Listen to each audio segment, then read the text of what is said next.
evening, everyone. Good evening, everyone, and welcome to tonight's study session of the Boulder City Council. I am Councilmember Tara Weiner, and thank you for joining us. We have on tonight's agenda 2 items. Our first item is downtown streets as public space update, and our second item is zoning for affordable housing update and discussion. Can you hear my door chiming going on and off? I'll work on that next year. Before we get to those 2 items, I want to acknowledge that we have been getting a lot of questions from concerned community members about the multiple propane tank fires that have taken place near Boulder High School in the past week. Does council agree to hearing an update on this subject from our city manager? Does anyone have any objections to this? Do I see any objections? Nope. Okay, great. Nuri, do you want to take it from here? Sure. And I thank you, Councilmember Weiner, for this request and for all of you for supporting the opportunity to address the issue and provide a quick update. As many of you know, we've had 3 propane tank explosions this last week. Thursday, March 16th, Boulder Fire and Rescue was notified about a small fire near the southwest entrance of the Penfield Tate Municipal Building. The fire was extinguished, damage was contained to a few tents, and there were not known injuries. On Friday, March 17th, BFR was again notified about a small fire close to the multi-use path near Boulder High. The fire there too was extinguished. The damage was contained to 1 tent and no known injuries. And on Tuesday, March 21st, Boulder Fire Rescue was again notified about a fire near Broadway and Arapahoe. The fire again was quickly extinguished and the damage was contained to 1 tent without known injuries. We take such incidents seriously and are actively investigating ways to improve current response efforts to adapt to the evolving challenges surrounding unsanctioned campsites. Currently, the city removes propane tanks from unsanctioned campsites as part of its ongoing cleanup efforts and also in direct response to 911 or non-emergency calls outside of the safe and managed spaces where SAMPs work.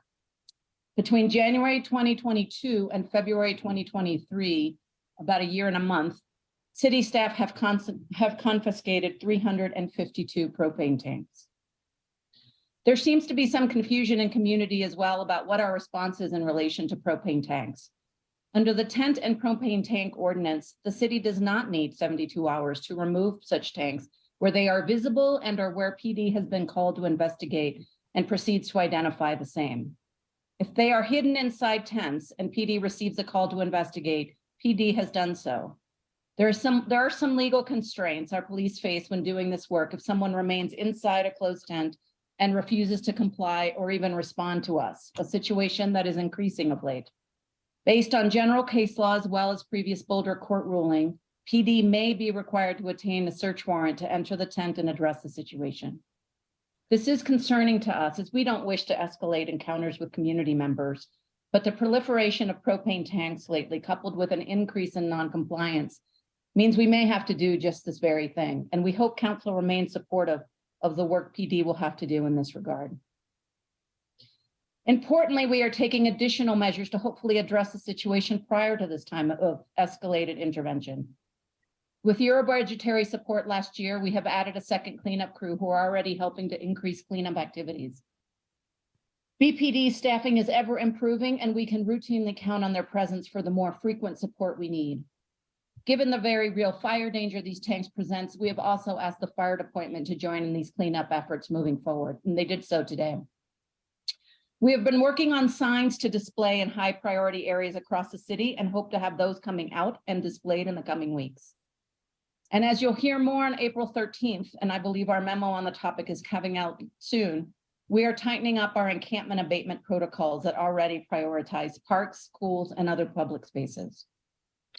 We have modified our protocols to treat underpasses and multi-use path as commuter corridors that will not require the requisite 72-hour notice to clear and are increasing patrols in critical areas, including around Boulder High in partnership with our BBSD partners who are also increasing resources there as well. These increased patrols include evening hours as well. I'll say too that PD is actively investigating these recent incidents along with our fire department, as so many fires in a concentrated area, and the time frame seems unusual. We will alert council if we have an update on this. We will have a deeper conversation about all of these efforts on April 13th, but I'll note too that all the staff is doing to address what is truly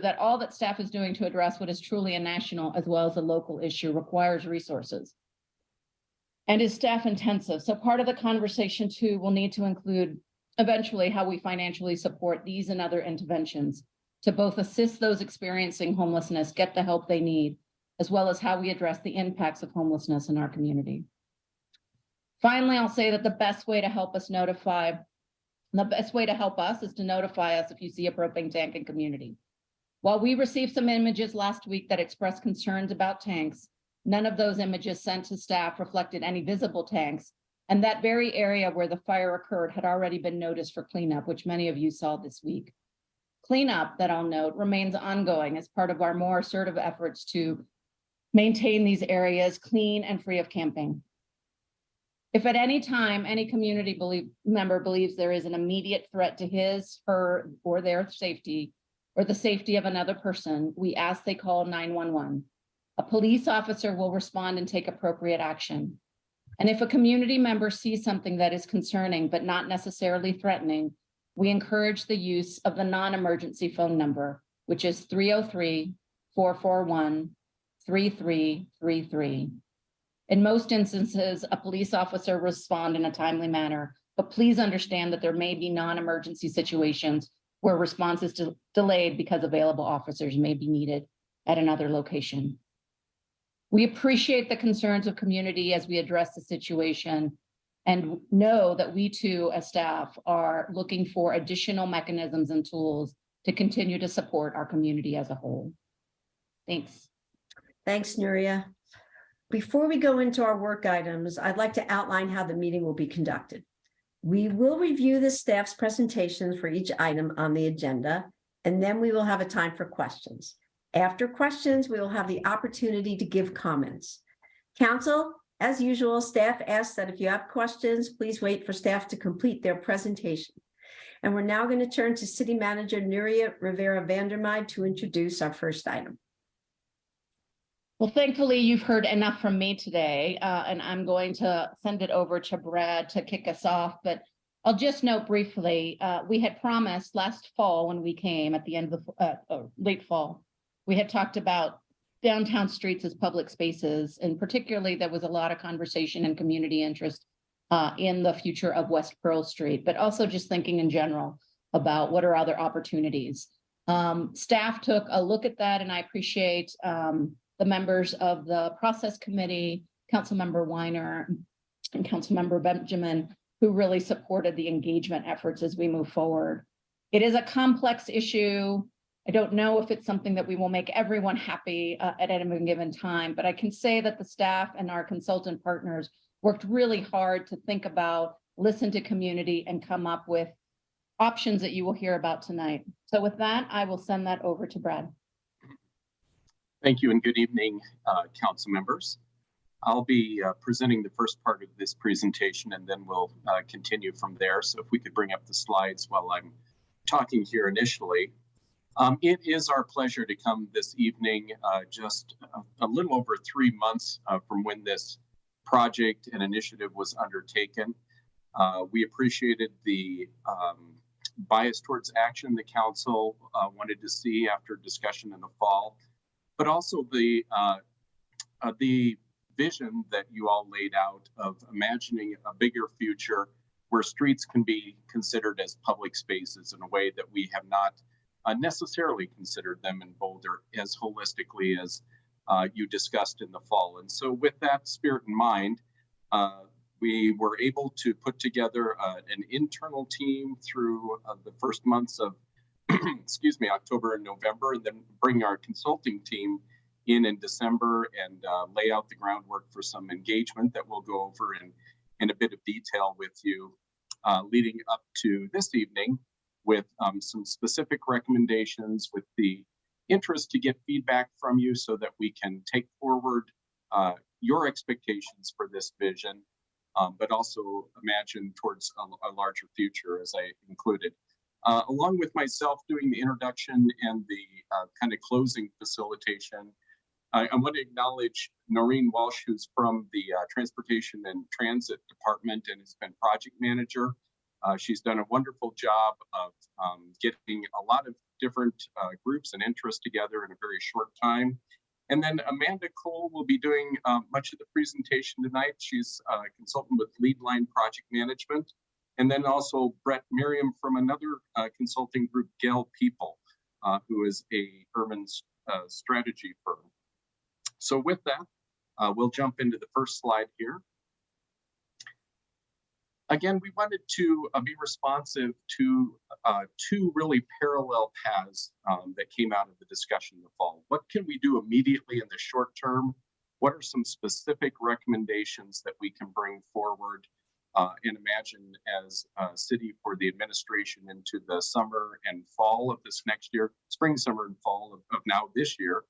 And what can we think about in the longer terms of using this as a pilot, a 3-year pilot, to test things, try things, and go deeper into the engagement beyond what we were able to do, albeit very successfully in 2 months, but nonetheless a very compressed time frame, and taking that more further into the future as a living laboratory on what we'll be recommending is three geographic areas, so we can get a good sample size, both geographically and in the types of different streets as reimagined into the future. We're going to be using the term pop-ups this evening, recognizing that as a way to talk about this experiment, this pilot, if you will, and then programming being the activation of things, and then various physical elements as we go forward as well. Next slide, please. Of course, with every project are some goals. This was derived out of internal discussion, feedback from you all as council and from the public as well. We recognize the importance of reflecting and building on the experiences that we've had from the past. We do have the experiences during COVID to rely on, experiences throughout Boulder's history of deliberate closed spaces, such as the bricks, but other events such as the farmers market.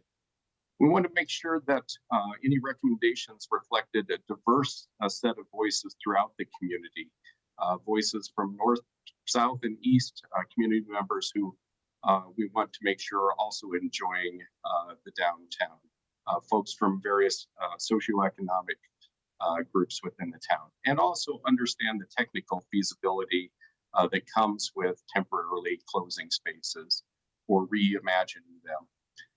Third, developing some specific and exciting recommendations that we'll highlight this evening.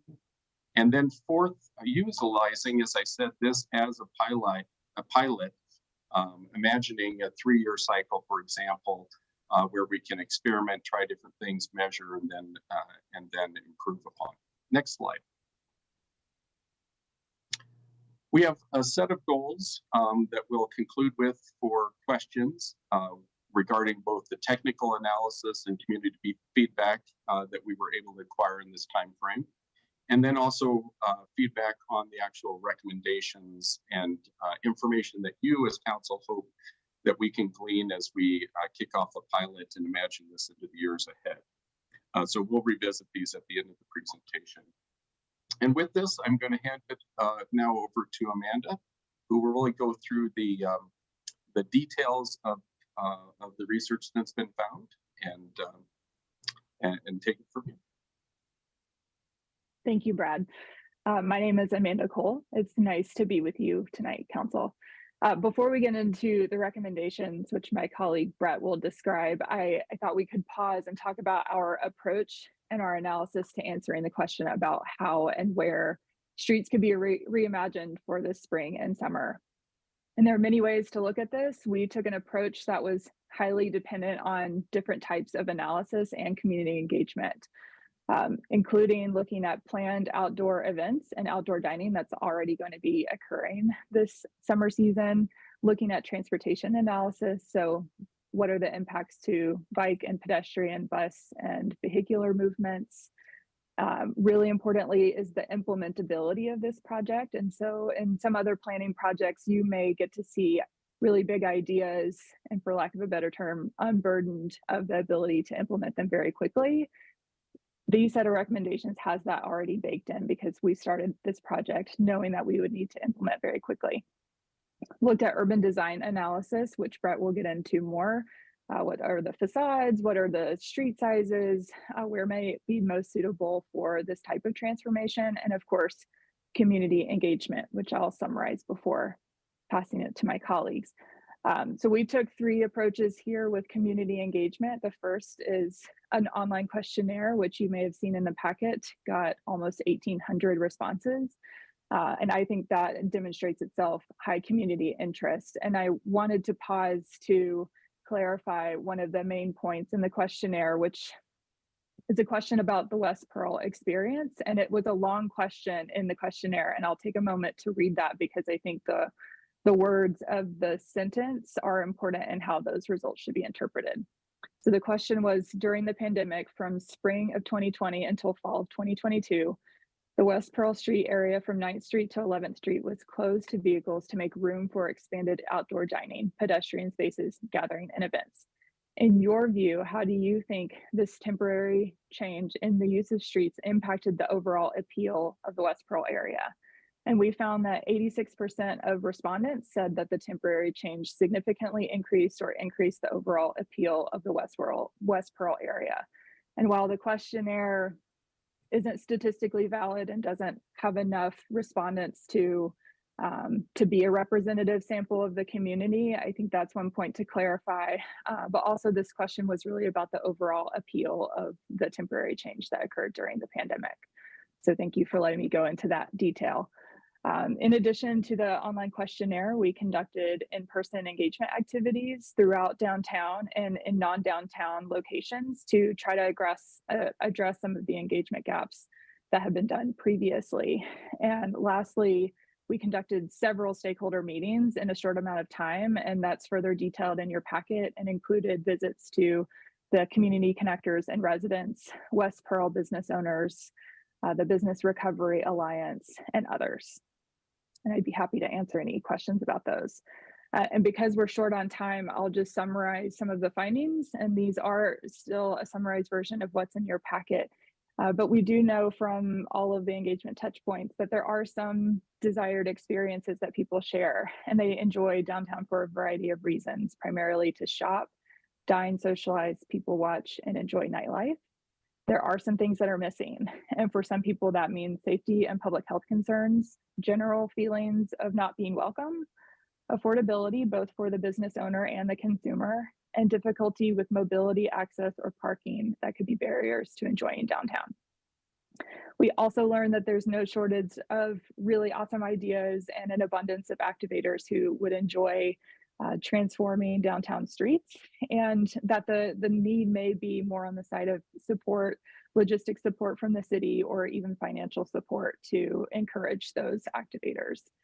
And lastly, I'll touch on a constant theme throughout all of our engagement was emphasis on that the pop-up should be used to encourage and celebrate inclusivity through the type of activations, participants, accessibility, and affordability. And with that, I'll introduce my colleague, Brett Merriam from GEL. Hi, good evening, everyone.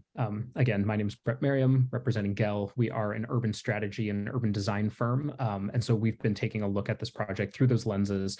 And I'll talk a bit about our approach, which we call the public life potential mapping approach, where what we conducted was this analysis to assess which street segments in downtown, taking a holistic look at all of downtown, understanding what street segments have the most potential for a good quality of public life. That is the ability for people to cohabitate in space together, to enjoy being in the public realm and feel safe and secure in doing so, and understanding which segments of the street are best situated for success through a pop-up program that we would describe as part of our recommendations here.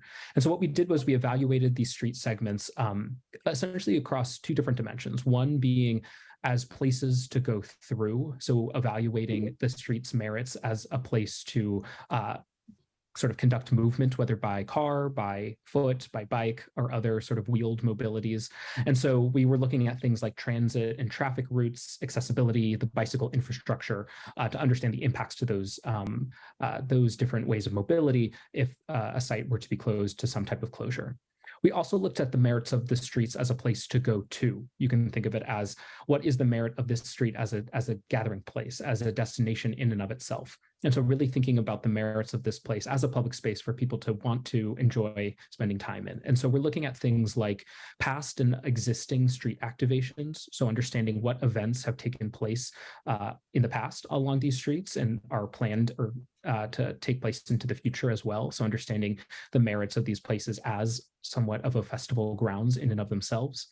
Looking at the responses to the Be Heard Boulder questionnaire that Amanda mentioned. One of the questions on that questionnaire was to ask people to drop pins on a map as to where they have positive or negative commentary about different locations that they would feel excited about.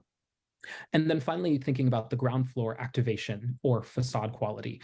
And this is looking at the relationship that the commercial ground floor, sort of private realm, the way that businesses, restaurants, and retailers all play in imparting a sense of vibrancy to the ground floor and the experience of the street. So understanding that interplay between the public realm and private business at the same time. And so really thinking about how all the different positives and negatives, depending on the impacts that would happen to any of these different dimensions, we produced a series of maps that were all basically slices of each of these different pieces of criteria. Next slide, please. And when we overlaid all those maps, all those different slices on top of each other, 4 major locations bubbled up to the top as the places with the most potential, the best positioned sites for this pop-up program to be implemented for the spring-summer 2023 season. And these locations were, of course, Pearl between 9th and 11th Streets, 13th Street between Canyon and Arapahoe, 14th Street between Spruce and Walnut, and then Pearl again on the east side between 15th and 17th. And so it was through our analysis about sort of understanding and potentially trying to mitigate impacts to transit while maximizing the value of places as places to gather that these 4 locations rose to the top, and then informed some deeper stakeholder engagement that we conducted, as well as some on-site assessments. Next slide. And one note we should make too is that our team of consultants, Fox Tuttle being the consultant that prepared the transportation analysis. So we did some transportation analysis as part of this to really understand more deeply what an impact a closure would have to certain streets. And so this was a deeper, more technical analysis that looked at motor vehicle operations, transit operations, bike and pedestrian travel, short-term parking, and some other considerations. And a note about the findings from this analysis is that ultimately there are sort of differences in the sort of disruptiveness of transportation impacts on different street segments, some segments being more impacted than others. But nevertheless, ultimately, no street segment was so impacted such that that street segment was automatically discounted as a site that's viable ultimately for a pop-up program. So the traffic impacts really aren't driving the decision for certain locations. It's really about the merits of the streets as places to go to. They're kind of public life profiles for how enjoyable can this place really become in a pop-up program that we can stand up this spring and summer for that season. Next slide. So now we'll go to the recommendations, and we'll walk you through our rationale and ultimately explain more about our suite of recommendations as part of this. So we've prepared something that we call the action plan. It's informed by all the analysis that I just described, as well as the public engagement. And what it does is it lays the groundwork, kind of prepares a whole menu of options that we think that altogether can really be a great program for the summer. And what it does is identifies the recommendations, the locations for those recommendations, as well as considerations and opportunities for how to really successfully implement all these ideas and hopefully find success in the implementation of the program this summer. Something to note, though, is that we may not, we being the city in this case, may not be able to implement all of the recommendations as described in the action plan. Again, it's kind of the full recommendation palette is described in this action plan, but we recognize that the action plan also implies a significant investment of resources in order to achieve everything that's put out there in the action plan. So Resourcing is something that's currently being deliberated on, and we'll talk about this more as we sort of get to the end of this presentation. But we know that the amount of resources made available to this program will ultimately influence what is implemented. And so it's possible that all of the recommendations that we talked through tonight may not be implemented in full. It may be some sort of mix and match of the elements to create a successful program this season. Next slide. So we want to start first with our goals. So I know Brad talked about some of the goals that kind of have to deal with like the city process, but here are some goals that we've identified as part of our action plan for really what we want to achieve through the pop-up program itself, especially going into this summer season. And so with this slide and a couple slides that come after this, I'm pulling wholesale from the action plan. You'll see as to why these slides have slightly different format. These are pulling from the action plan so that I can sort of recap for you all what is the rationale for these recommendations and what the recommendations are altogether. So the primary goal of this program is really thinking about how we can transform roads into gathering places for people. So we really are at this moment where we're rethinking, of course, what role do streets play in the day-to-day lives of our citizens. And so we know loud and clear that Boulder is interested in really thinking about how to create more community-minded spaces and thinking about using the roadway as kind of the lever to start to add that capacity to its city with more community-focused space. And in doing so, create the opportunity for people to really gather and share joyful, positive experiences together. That's really what we're after here.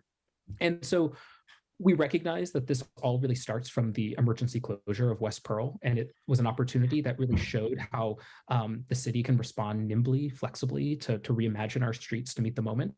And during the pandemic, that closure really was pivotal in keeping businesses afloat at that time and really offering a safe space for people to spend time together at a time when it was not safe to do so indoors. But of course, all those positive impacts don't come without their challenges, and we recognize that it did introduce some challenges.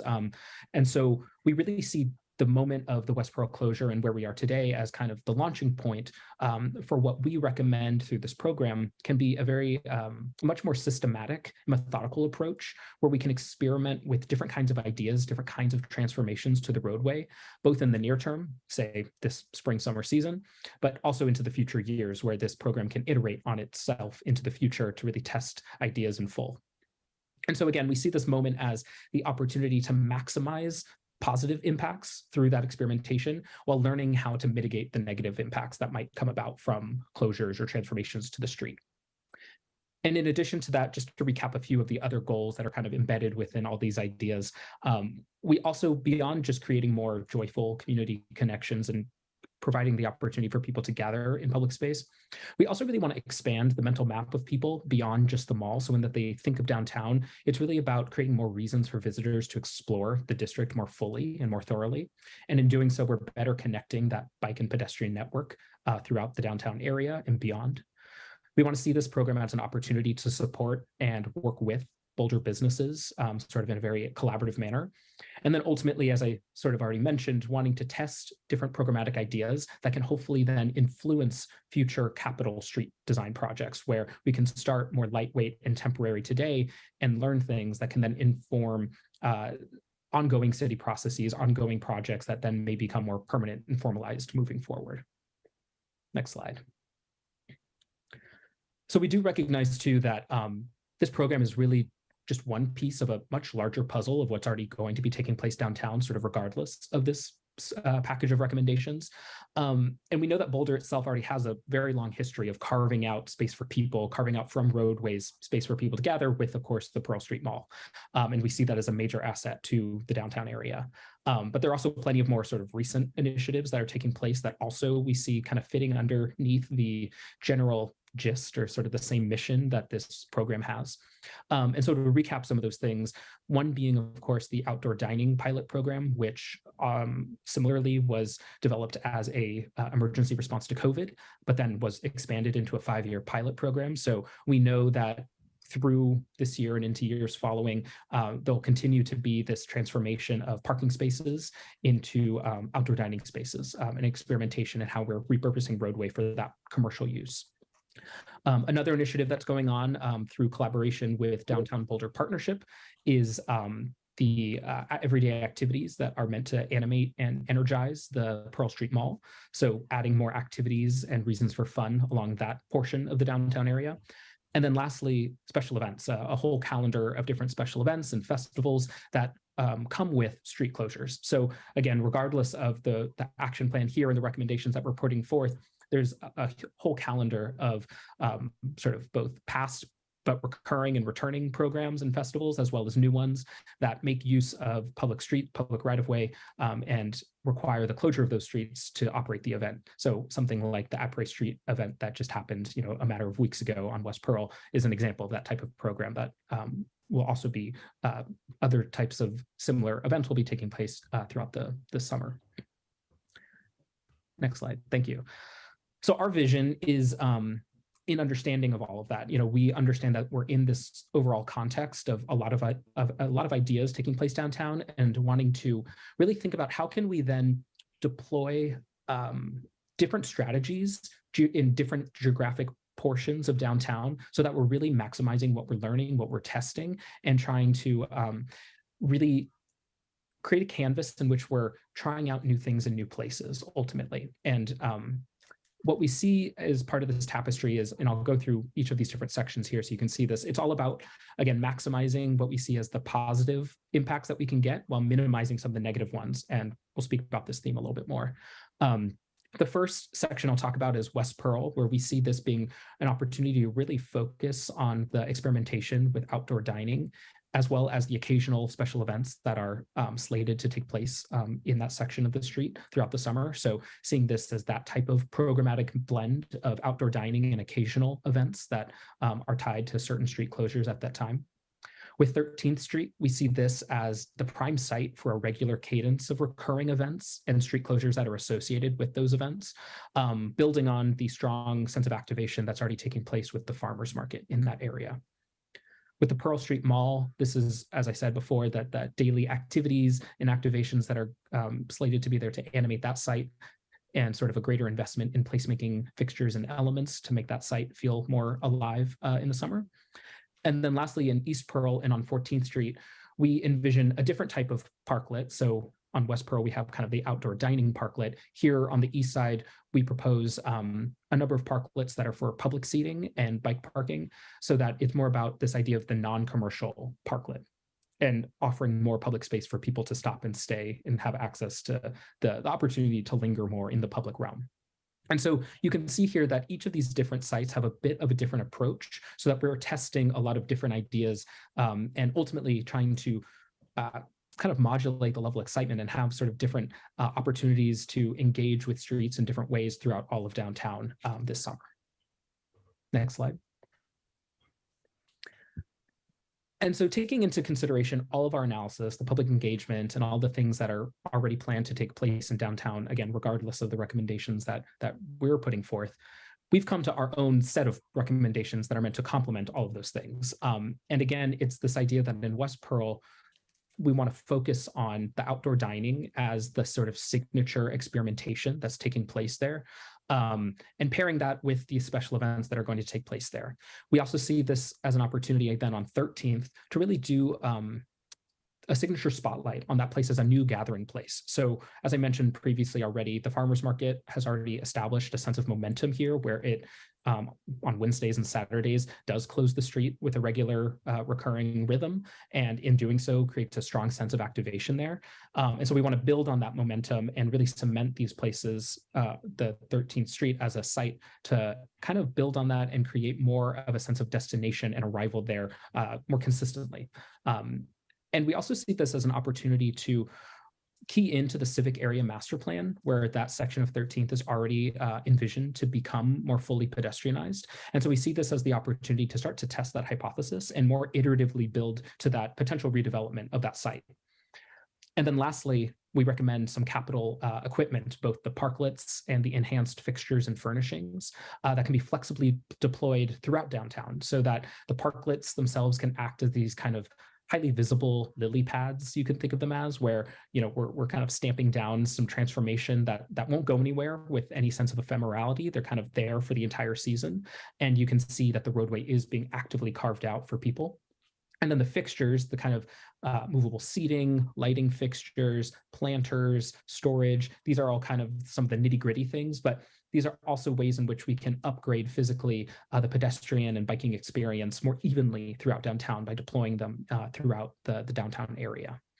And so we understand ultimately that the public is looking for summertime experiences where they can gather around food and fun in the street. And part of our questionnaire, we learned that the reason people come downtown primarily is for the dining opportunities, the nightlife opportunities, the businesses, the restaurants, the retailers there, the shopping.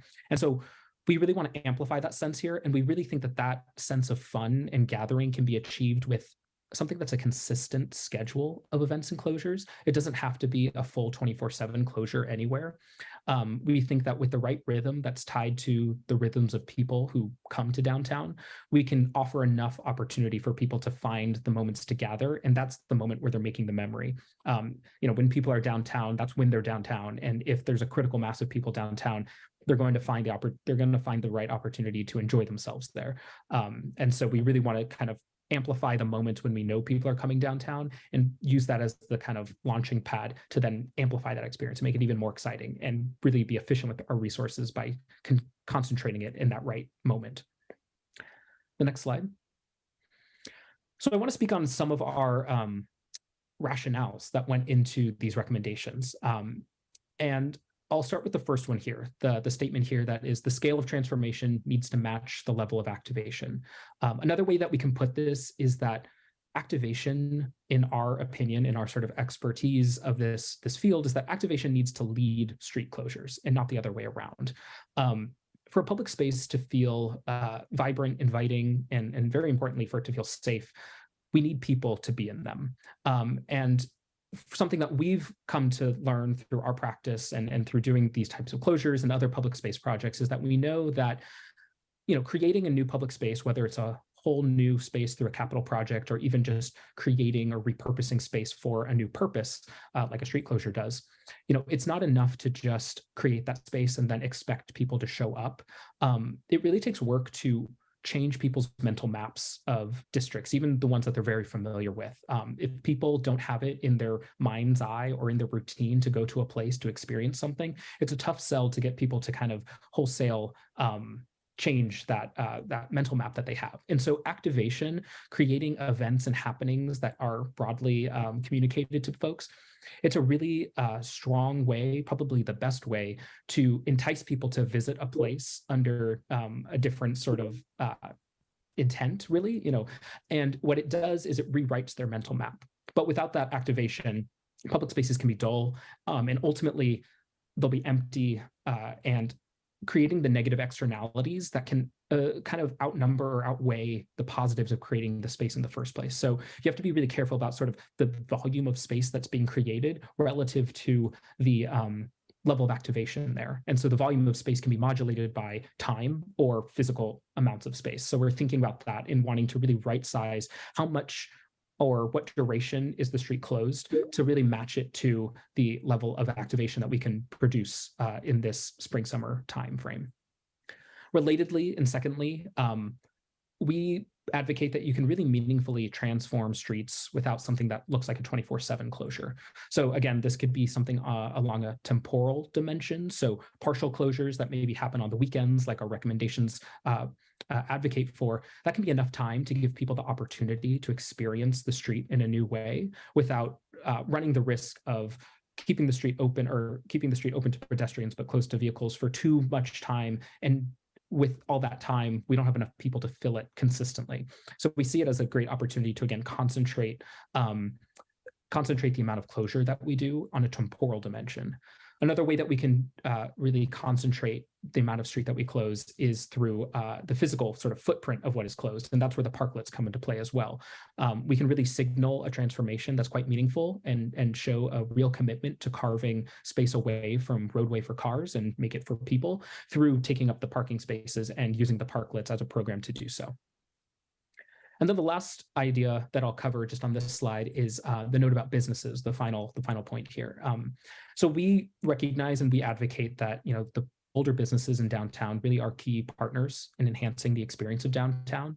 We recognize again that it's the reason that many people come to downtown is because of the businesses and the experiences that they provide. And this was true in part during the West Pearl closure, when the main activation of the street during that time was the outdoor dining that businesses provided.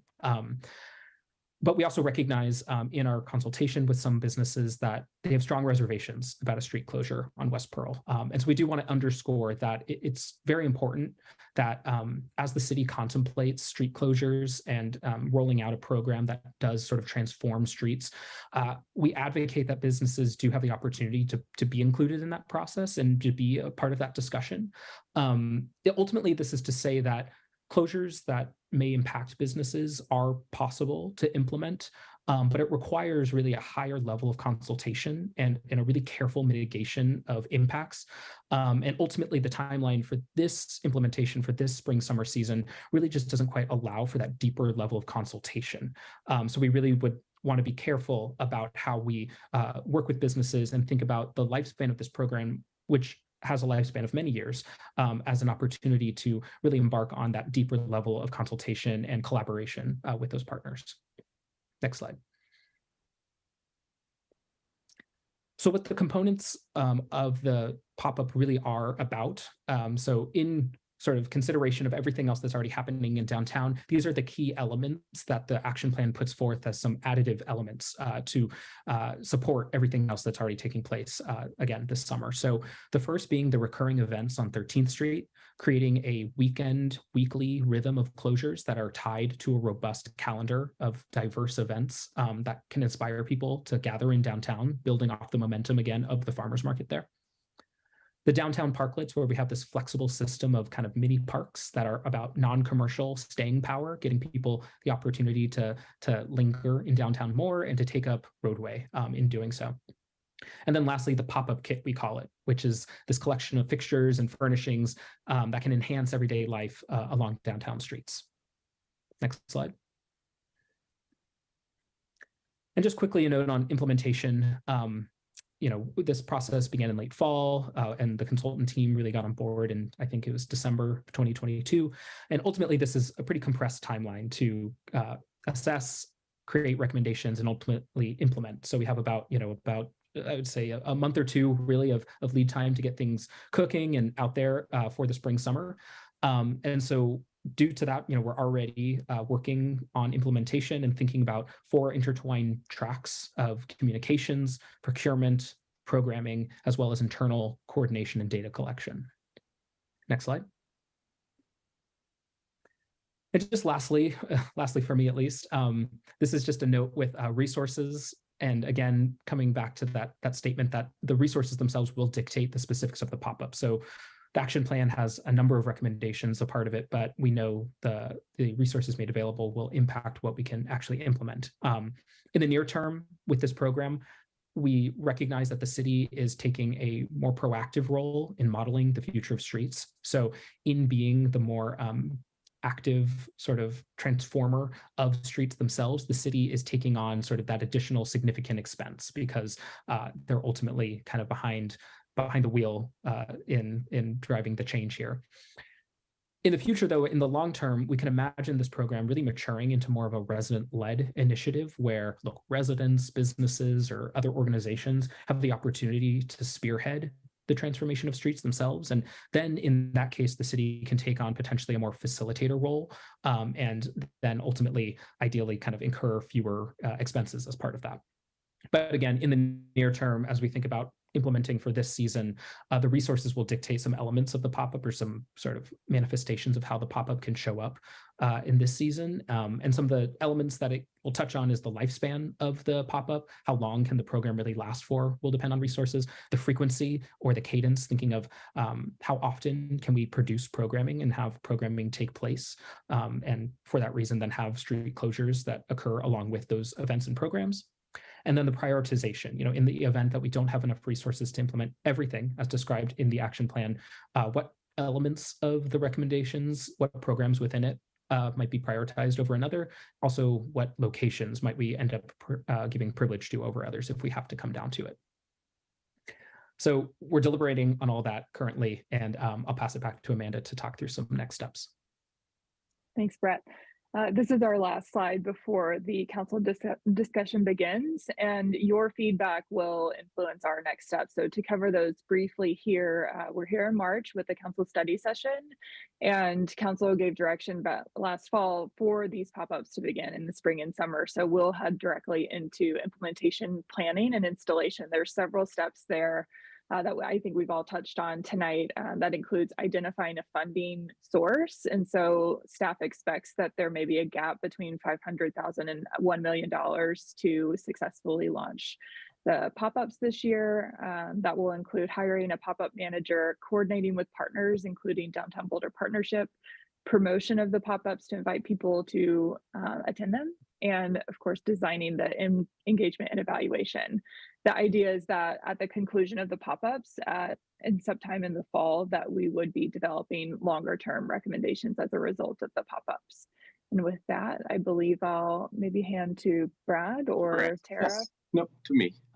So before we return back, thank you so much, Amanda and Brett. We appreciate, again, the work that they've done.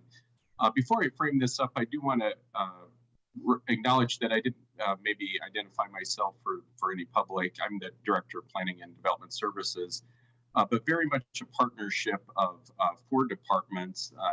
Natalie Stifler with Transportation and Mobility, Sarah Huntley with Communications, and Chris Jones with Community Vitality.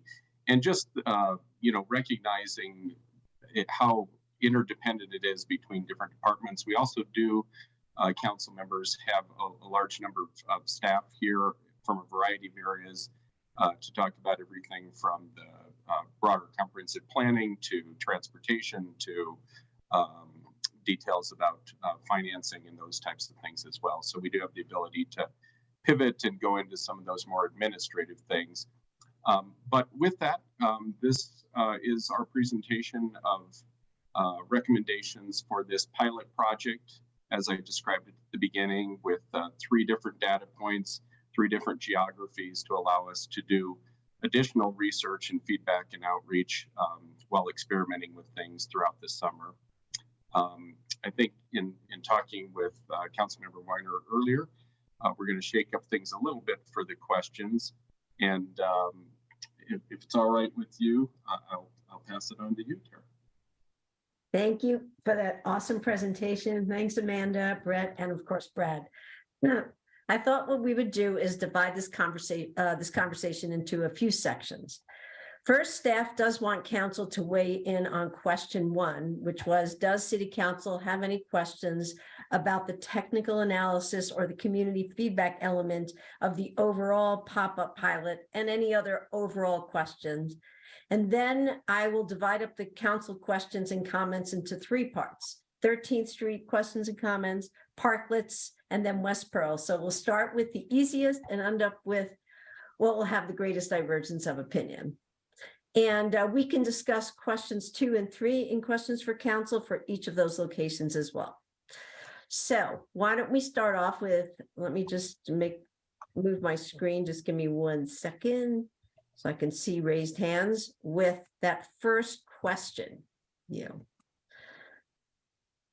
Full screen. Okay. Do we have any questions?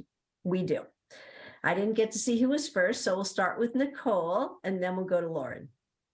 Well, thank you. And I think Bob actually had his hand up, and I don't know, Bob, if you had questions or if you just pulled it down. And Thanks, Nicole. I don't know. My question is a technical analysis question. I do have some questions about 13th Street. There are questions on comments. Do you want us to save those until part 2, Tara? I didn't follow that quite. Yeah, I'm a little hard to follow sometimes, Bob. That's okay. We're going to do general questions about the community feedback and the technical analysis and any general questions. And we're going to do like the 3 locations, 13th, then the parklets, and then West Pearl. We're going to do that in part 2, if that's okay. Sure. I do have questions as opposed to comments. Do you want me to ask those? We're going to do our questions and comments on in the different locations. Then I'll defer to Nicole, because mine is not a technical question, it's a practical question. So one of the things that I was wondering about is, in thinking about what was just presented, is there a menu of options to choose from, or is it kind of all or none? And if it's a menu of options, do we have some ballpark figures for cost for these different options? I'm just kind of wondering, like we saw $500,000 to $1 million. Right. How can we go there? So it definitely is a menu of options. The recommendations are batched in the way they are, again, to provide variety in the types of things and different geographic variety, as well as different experience as well, but it certainly can be mix and match. We've had to work with a bit of a chicken and egg, Nicole, when it comes to funding. The short answer is there's individual costs on a lot of things, and we can speak to some of that. More broadly speaking, to do kind of the light version of this, we believe would be about 500,000, but about 300,000 of that is already identified. Let me say it a different way. We've got between, I believe, 300 to 500,000 identified, and there would be a funding gap of about 500 to $1 million. And I'm going to look to Noreen to keep me honest on those numbers, and we can go into more detail, though. We've got Mark Wolf here as well. Noreen, do you want to verify the numbers I just mentioned? Only thing I would clarify, I think Brett had it correct on the range there of what we see as a funding gap. But what we have as identified funding comes to about $320,000. And thank you, Noreen. And I will add too that is it's heavy on the first year because we don't have the benefit of getting as many community partners as we would envision ultimately. We're renting a lot of things that we ultimately could buy once decisions were made about that. We're having to hire temporary staff where in the future that could be seasonal staff, those kind of things. So it is front heavy given just the time frame and the reality of wanting to do it right at the same time and comprehensively. Okay, thanks. And kind of a follow-up question. We all know money doesn't grow on trees. So what's this coming from? Where did this money come from, or where would it come from to fill that gap? Yeah, I might look to Mark to explain the funding that already is available and then the gap monies. Good evening, Council. Mark Wolf, Budget Officer. Appreciate the question, Nicole. So my understanding from the project team is that the current funding is identified through ARPA, which is related to the revitalization efforts in commercial districts. And then the remainder of the funding would be from the Central Area General Improvement District. The gap funding would be something we'd have to revisit at the adjustment to base coming up. So likely looking at one-time funding as Brad suggested, is looking at this as a pilot year, given that's where our financial flexibility is in that one-time area. Okay, thank you. That's helpful. And then, so those are all my financial questions. I'm sure others may have them too, but thank you for that, Mark. And then one of the other questions I have was just about the engagement itself. So we had a lot of folks who weighed in on this. Is it accurate to say that the whole community contributed to these suggestions? Are there any folks who were not necessarily represented? I can take that, Brad, if Or not you. proportionally represented? Mm-hmm. Yeah, I can take that, Nicole. We do know from the questionnaire responses that we do still have some engagement gaps that remain, and that many of the participants outweighed or underweighed their representation of overall public, including age and income and race. So we do know there's gaps. We did hear quite a bit from the questionnaire and the in-person engagement, but I don't know if I could say we heard from all areas of the community equally. Thank you. And in thinking about kind of outcomes that go along with this, what are the groups in our community that you all see as benefiting the most from these different scenarios? Well, I'll take a first stab at that and then ask others to join in. I think one of the things that we were very conscious of how does this reach out into the broader community? And by broader community, I mean other geographic parts of the city. How does this become something that all parts of the city feel is owned by them? and attracts them. So that's going to be different geographic parts of the city, different income level parts of the city, what would draw them down, which is, again, part of the experiment, that the idea of this being a pilot to test those different pieces. Do parks draw one group? Do activities draw another? But we know that that would need to be part of the deliberate effort with this being an expanded experiment, recognizing the logistical limitations and propping up some things that are easy things to do in the shorter time frame that was available. But I would encourage others who were on the team and were involved in engagement to maybe round out my answer on that.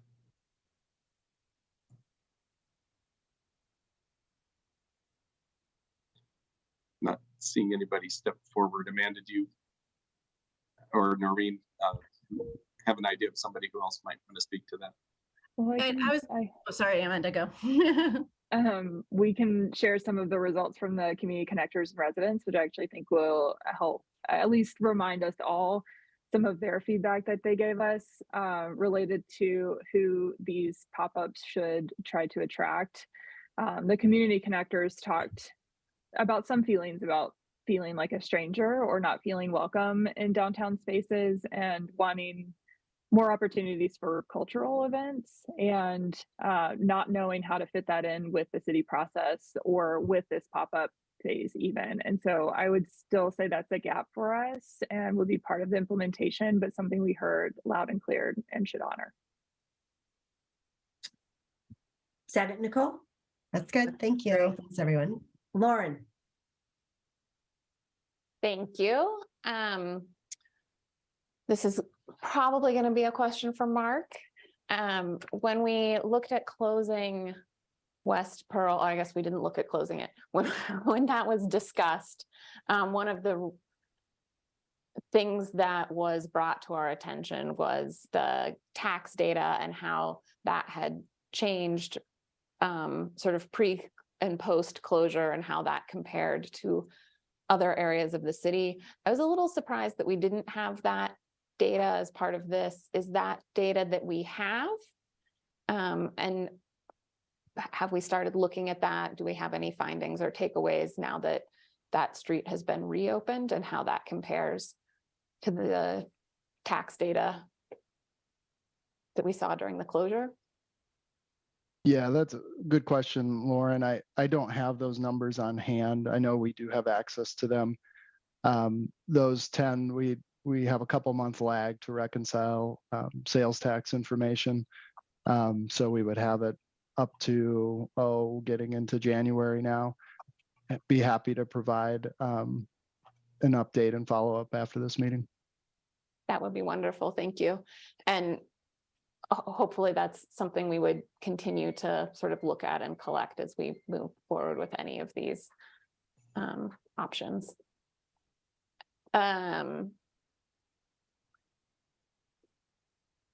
Let's see. I had a couple of sort of specific questions. I noticed, let's see, on the maps, next to the map between on 13th between Canyon and Arapahoe, on the building facade potential activation map, I couldn't quite tell what color that is. Is that blue and red on top of each other making purple, or So I can speak to this to just clarify. Yeah. So it's it's kind of a mixed bag in that area, which was attempted to be conveyed, but I think it's better to just sort of verbally, sort of share, I think, our analysis of that space.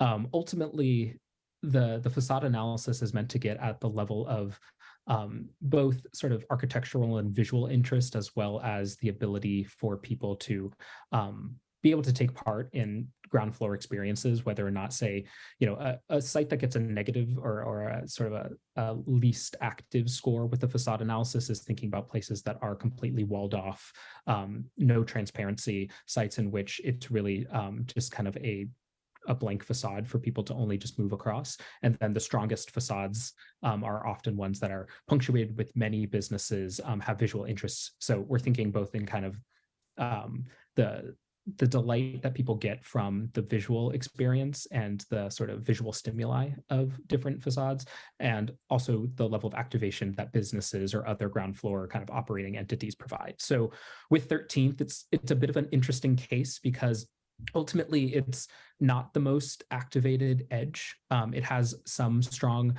sense of activation with, of course, the tea house and Bamoka.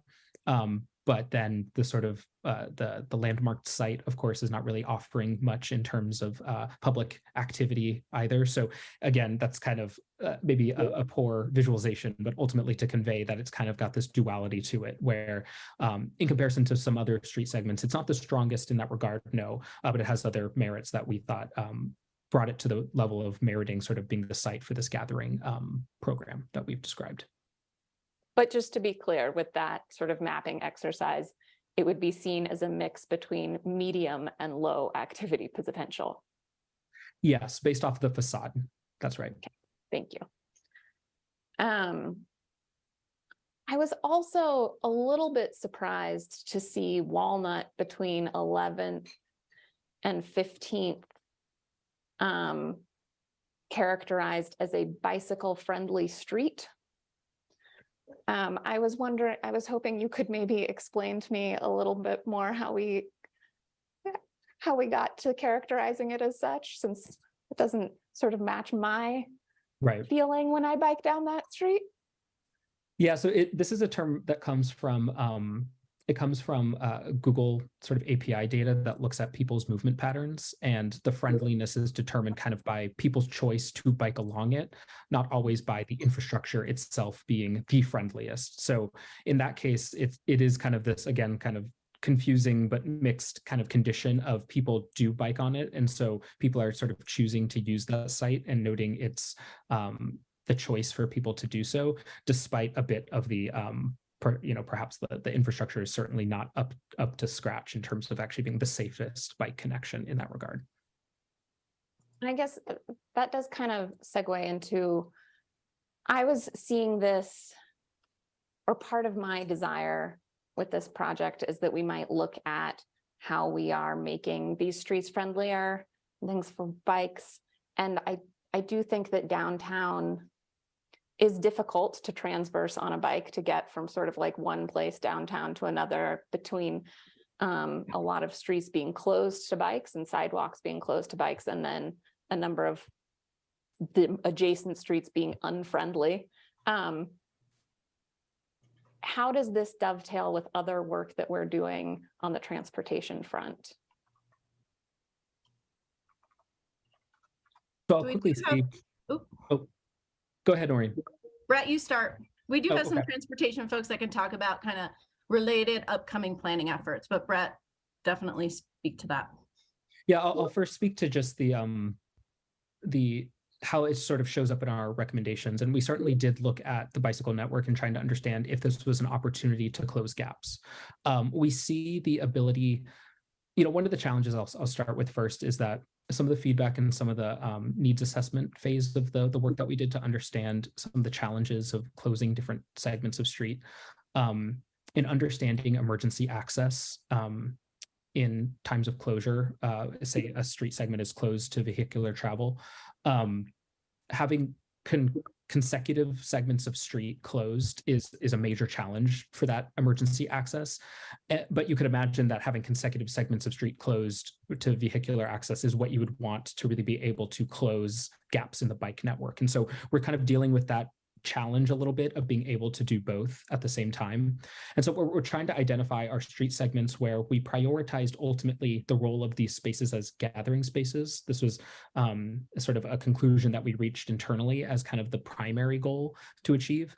And then in, say, putting more attention on parts of East Pearl, on parts of 13th in the near term, where it's quite condensed to just one segment at a time. We understand that that's kind of a limited concentration of where this investment can go in this nearer term. But we could imagine, and what we'd want to do is see how this can sort of grow outward from the places that we start in. So imagining how we can really think about 13th more systematically as this corridor is one concept, understanding that it does have one of the stronger bike networks currently.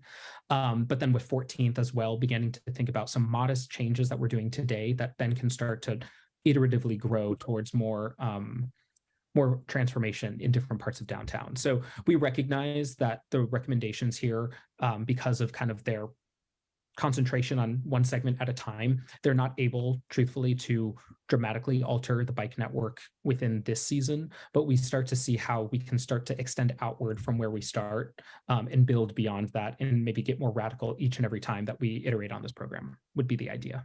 Yeah, thank you, Brett. And maybe to elaborate beyond that, then, so recognizing that we will learn from this pilot over this summer, and I think this is a good bridge between the here and now to longer term. Valerie Watson with Transportation is here to be able to talk a little bit about how that would dovetail into the CAN study. Valerie, if you don't mind. Yeah, thanks, Brad, and thanks, Brett. Just to build off what Brett mentioned, we're paying close attention to the investigation and analysis that was done as part of this effort. And I'm sorry, by the way, I'm Valerie Watson, Transportation Planning Manager with Transportation and Mobility. We are thinking about all of the work that's been done through this effort to be ready to inform our future work plan item around the CAN, the Core Arterial Network. As part of the CAN, we will be undertaking a downtown mobility study where we'll be looking a lot more comprehensively at mobility downtown. And as Brett mentioned, really thinking about how the potential of streets as public space can really inform that broader look at future changes to street, their operations, their design, et cetera. So it's something that will definitely be a future progression from this work into the CAN work.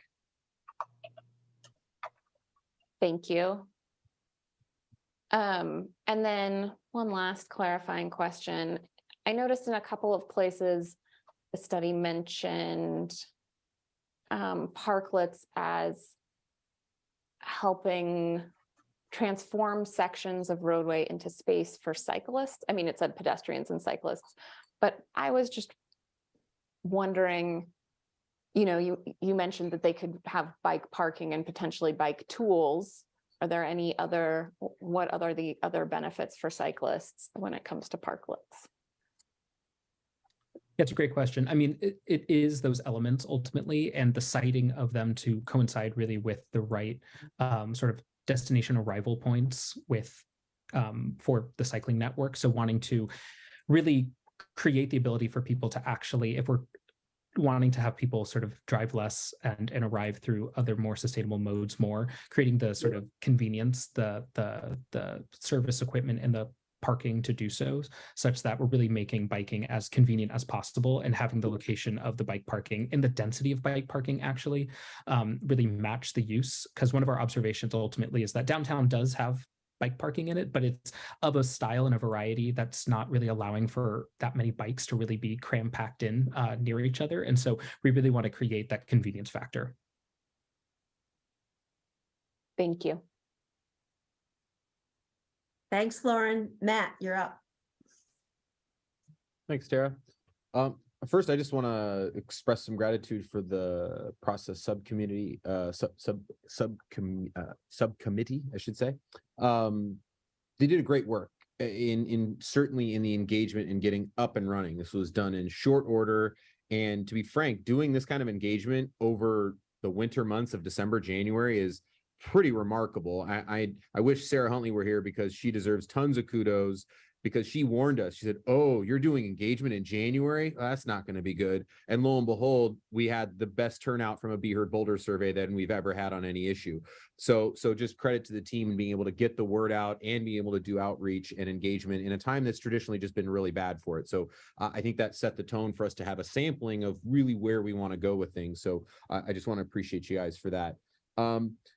One thing I want to just sort of touch on is sort of a broadening of data point. I know sort of Amanda brought up, and I'll get to a question in a second, it just sort of leads to it, is that the survey itself was not necessarily a scientific, study because of its numbers, but in the broader context of everything else we've gathered, the 600 plus emails we got last fall, a number of different social media surveys that went out, myself included and a few others, that 86% is a steadily consistent number among all of those sampling with regards to the response on West Pearl. So I think in an aggregation, I think we have something that we can sort of hang more of a hat on than what was a singular, maybe non-scientific survey. So I think there's some importance to that.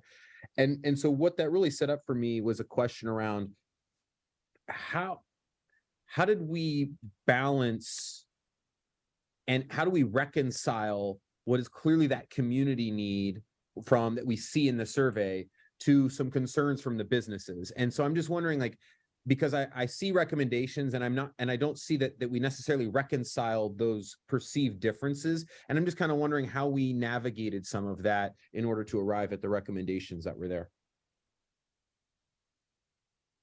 I can speak to the community engagement. Thanks, Matt. And I know we talked about this a little bit at the subcommittee meeting, and then we'll ask Brett to talk about how it finalized our recommendations. But from the community engagement standpoint, you're right, we have differing opinions and they're hard to weigh. It's not appropriate to count and say, you know, this number of community individuals said this and this number of business owners said that. And it's just not appropriate to weigh them that way. And we know we have differing opinions on the same concept around how to use downtown streets. So I think we have to stick with what we know, which is that people enjoy downtown streets. They enjoyed what they experienced in large part, and it increased their overall appeal. And we also know from West Pearl business owners that they had a very opposite and unanimous experience than the individual community members. And so I think if we can just start by maybe leaving that unresolved, and it's for us to discuss about what to do with that feedback. But I know we want to conflate those two things, and I think it's important to know that they may just have to live as opposing opinions in this. But thanks for bringing that up, and I'll ask Brett to talk about how it informed our recommendations. Yeah, definitely. And I don't know, Amanda, if this is the right time to really, and I know, Tara, this might be going against your proposed, structure for this. Wait, no, I don't want to get into West Pearl right now. Do you? We don't need to, yeah, and maybe not saying great detail. I just wanted to know in general, philosophically, how we weigh those two pieces. I'll just add one more piece that's more about sort of the general then, and we'll get there then. It is, as Amanda said, and I'll also add that something that we really wanted to think about is how do we, and I mentioned this in the presentation, it's kind of a compromise of trying to find the moments in which we can really maximize positive impact while minimizing potential risk for negative impacts that have been identified as the gains that we can get as places to gather for people versus the operational, logistical, and potentially economic challenges that others might experience.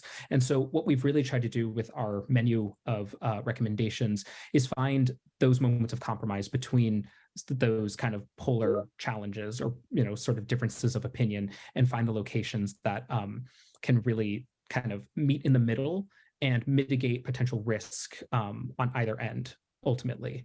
And again, we really see the pop-up and the project in and of itself as an engagement tool that's really about continuing to test the hypotheses that we have, and thinking through this idea of experimentation, of bringing sort of similar or different approaches to how we activate streets to different parts of the downtown, to continue testing our hypotheses and seeing if they stand up and show us the same challenges in other locations or new opportunities. But at this point, I'm starting to get ahead of myself and into some of the other topics that we'll get to later. I appreciate it. No, they're all sort of related. My last question on this front was, and you sort of brought that up, Brett, and I think it's just maybe to help me, I'm still trying to learn the terms myself, is how we define activation, because I think I've heard it defined as sort of these special events, these pop-ups. I've heard that parklets are activation. And so I maybe just want clarification. Would the outdoor dining that we have around the city be considered activation in the same light as a special event or these parklets that we're discussing? I just want to sort of try to understand what's all under the umbrella of what we would classify as activation. And then that, of course, goes through, those goals of, activation needs to lead street closure. So I just want to know how we classify activation so I can feel like I'm better evaluating some of these with regards to street closure. Sure, absolutely. Yeah, yeah. And so, I mean, there are levels to activation. So first of all, what I'd say activation is it's sort of the free experience that people can take a part of in the public realm. And there are different levels of it. So we have the kind of special event, as you're describing it, the thing that could be as this like extremely well managed, well plotted out, well in advance to have a large impact, sort of festival like atmosphere, shut down the whole street for something like this. And that's sort of the big end of activation. There's also the smaller end of activation, which can start to lean towards passive elements, and therefore their impact can be smaller ultimately from a day-to-day, but they are important to the rhythm of street life. This is kind of like the parklet itself, where it's just providing non-commercial space for people to spend time. And then there's somewhere in between that's kind of this more active activity, or we can call them happenings. It's not quite the level of the full event, but it's different activities or little games that are placed out for people to freely enjoy during the day, kind of the little sweeteners of the deal that get people to stop and spend more time in a place because they happened upon yoga class that's taking place in a space, for example, something that's not the scale of the full party, the full event, but something that might be recurring and small scale, and people start to build a bit of a mental map or a routine around a certain experience that's a little bit less cumbersome to produce. Okay, no, that's helpful. And so just so I'm clear, so if you have outdoor dining places, wherever they are considered activation of that space. Is that how you would classify that? It is an activation. It's a form of commercial activation, which has, its own sort of externalities and sort of impacts. It in and of itself, it's not a complete portfolio of activation, but as I'm describing, it's an element of activation. Yes. Great. Thank you. All right, moving on to Rachel. Thanks, Tara. I think, well, first I want to say hi to Bill Cowan. Hi, Bill. Again. And Amanda, thanks for being here and presenting and the work you're doing on this. And Tara, I'm going to be a little bit off script. So just please ride with it. I don't know where better I'm going to form it as a question, and I don't see it fitting better. These are all fake rhetorical questions. I'm just throwing that out there, but okay. Okay. So I'm struggling a little bit with this whole concept. I think that, when we were talking about West Pearl closure, there were some things that appealed to me about it in terms of, improving pedestrian and cycling infrastructure and kind of a funky new space. And I get that we're going with that with activation, but also, we opened the meeting with an update on propane tank explosions, and we're hearing so much from the community about like the space that we already have not feeling usable to community members. So, and I think that activation is supposed to help with that, with sort of some of the encampment issues. Nuria also mentioned that we're having non-compliance issues with people not, I guess, letting our officers look for propane tanks or something. So when I hear $500,000 to $1 million, it's not going to be a surprise to anyone, and I hate to be a broken record, but I wonder, might it not be more financially prudent to stand up like a safe outdoor space where we can help people be somewhere else and then try and activate the space? Because I do think that it's a little bit maybe tone deaf of us to be looking at doing this without being somewhat responsive to people need a place, more places to be, and that, on one side and on the other side, people aren't feeling like they want to come to these spaces. So I don't know. It feels like this may be an exercise in futility to not hopefully stand up a sanctioned outdoor space first. So again, Tara, that is off script. And my rhetorical question is to Nuria, might it be prudent to look at what we're going to talk about on April 13th or see what's coming down the pike and then get back into this conversation? So there's the question. I had to do it because Tara said this is questions.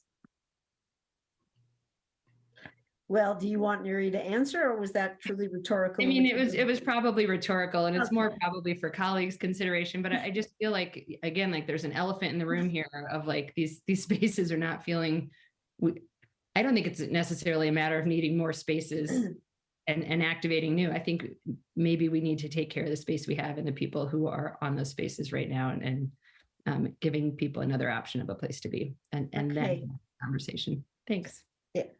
All right, Bob Yates, I know you want to talk about 13th Street, so I'm going to put you off. And Mark, do you have any non-rhetorical questions? Just one. I'll be Wait, surprisingly Lauren, brief. put that hand down. We're moving on to 13th Street after this. And my question is tangential to what Rachel was saying. We have some funds for this year, and am I assuming that in going forward for other years, we're going to need to find $1 million per year for this program? My question is, do we have an identified funding source? Have we identified any programs we wish to cut in order to provide an extra $1 million a year? Or are we simply assuming the infinite growth of sales tax revenue to bail us out? So if someone could take a shot at that, I'd be very interested in hearing the response. Yeah, I'm happy to take a first shot at it and really welcome other teammates to chime in. I would say we do not see the same level of upfront investment needing to perpetuate into the future. So in other words, if we create spaces successfully during this pilot program this year, next year, and the year beyond that become the public's space, we can begin to reach out and say to different groups around the community, hey, would you like to host a festival? Here's a space you could do it at. Hey, would you like to do a sidewalk sale? Here's a way that can be enhanced. So some of the elements that I mentioned early on about being very cost heavy up front is, again, the renting of materials, those types of things, which presumably as we lived into decided spaces, then we would have the capital, we would be able to budget that into ongoing operational expenses. But that does get into the bigger budget discussion and how much is appropriate for activating of streets and reimagining those versus other choices, of course, Mark. I would say, in terms of a funding source, we talked about the short term. In terms of longer term, that would be first with adjustment to budget, and then next year, of course, into the longer budget. But I invite others. We've certainly had a version of this discussion internally. Invite other folks to weigh in as well on the team. I think that's a pretty good answer, Brad. But I only want to point out that we have dozens and dozens and dozens of things we need to fund, and we have no source of funding for them. So that's got to be weighed against this. We will get to that conversation. We will get to that conversation, I promise you. Lauren, can you fold your question into one of the 3 locations? She says no. Okay, go for it. I apologize. This is a little bit petty, but given that this might be folded into other work that we're doing, there is a map that is titled Accessibility that speaks almost entirely to parking structure locations and street parking and their utilization. I would really appreciate it if we could title it something other than accessibility, since it is only addressing one narrow aspect of accessibility and might be more appropriately labeled parking or a variation of that. Thank you. Is that something, is that something we could do? Yes. Good question. Thank you. Okay. That's something we can do. Great. Okay, now we're going to move on to the locations. Let's start with 13th Street. And Bob, you have any questions, any comments? Do you want to answer questions 2 and 3, either one? And perhaps we can put somewhere in the chat questions 2 and 3. Yeah, first of all, I want to apologize for keeping my camera off. I have a very, very bad internet connection here. I've been booted a couple of times already, and so I'm going to keep my camera off in hopes that I can make it to the end of this conversation. Second, I want to welcome back Bill Cowron and Amanda Cole. We miss you guys. Thanks for being back and helping us with this. I do have a question. I'm still on questions. I'm sure we'll have a lot to say here in a second. But my question is narrowly focused at 13th Street. Brett, I appreciate your explanation of the 3 tiers or levels of activation.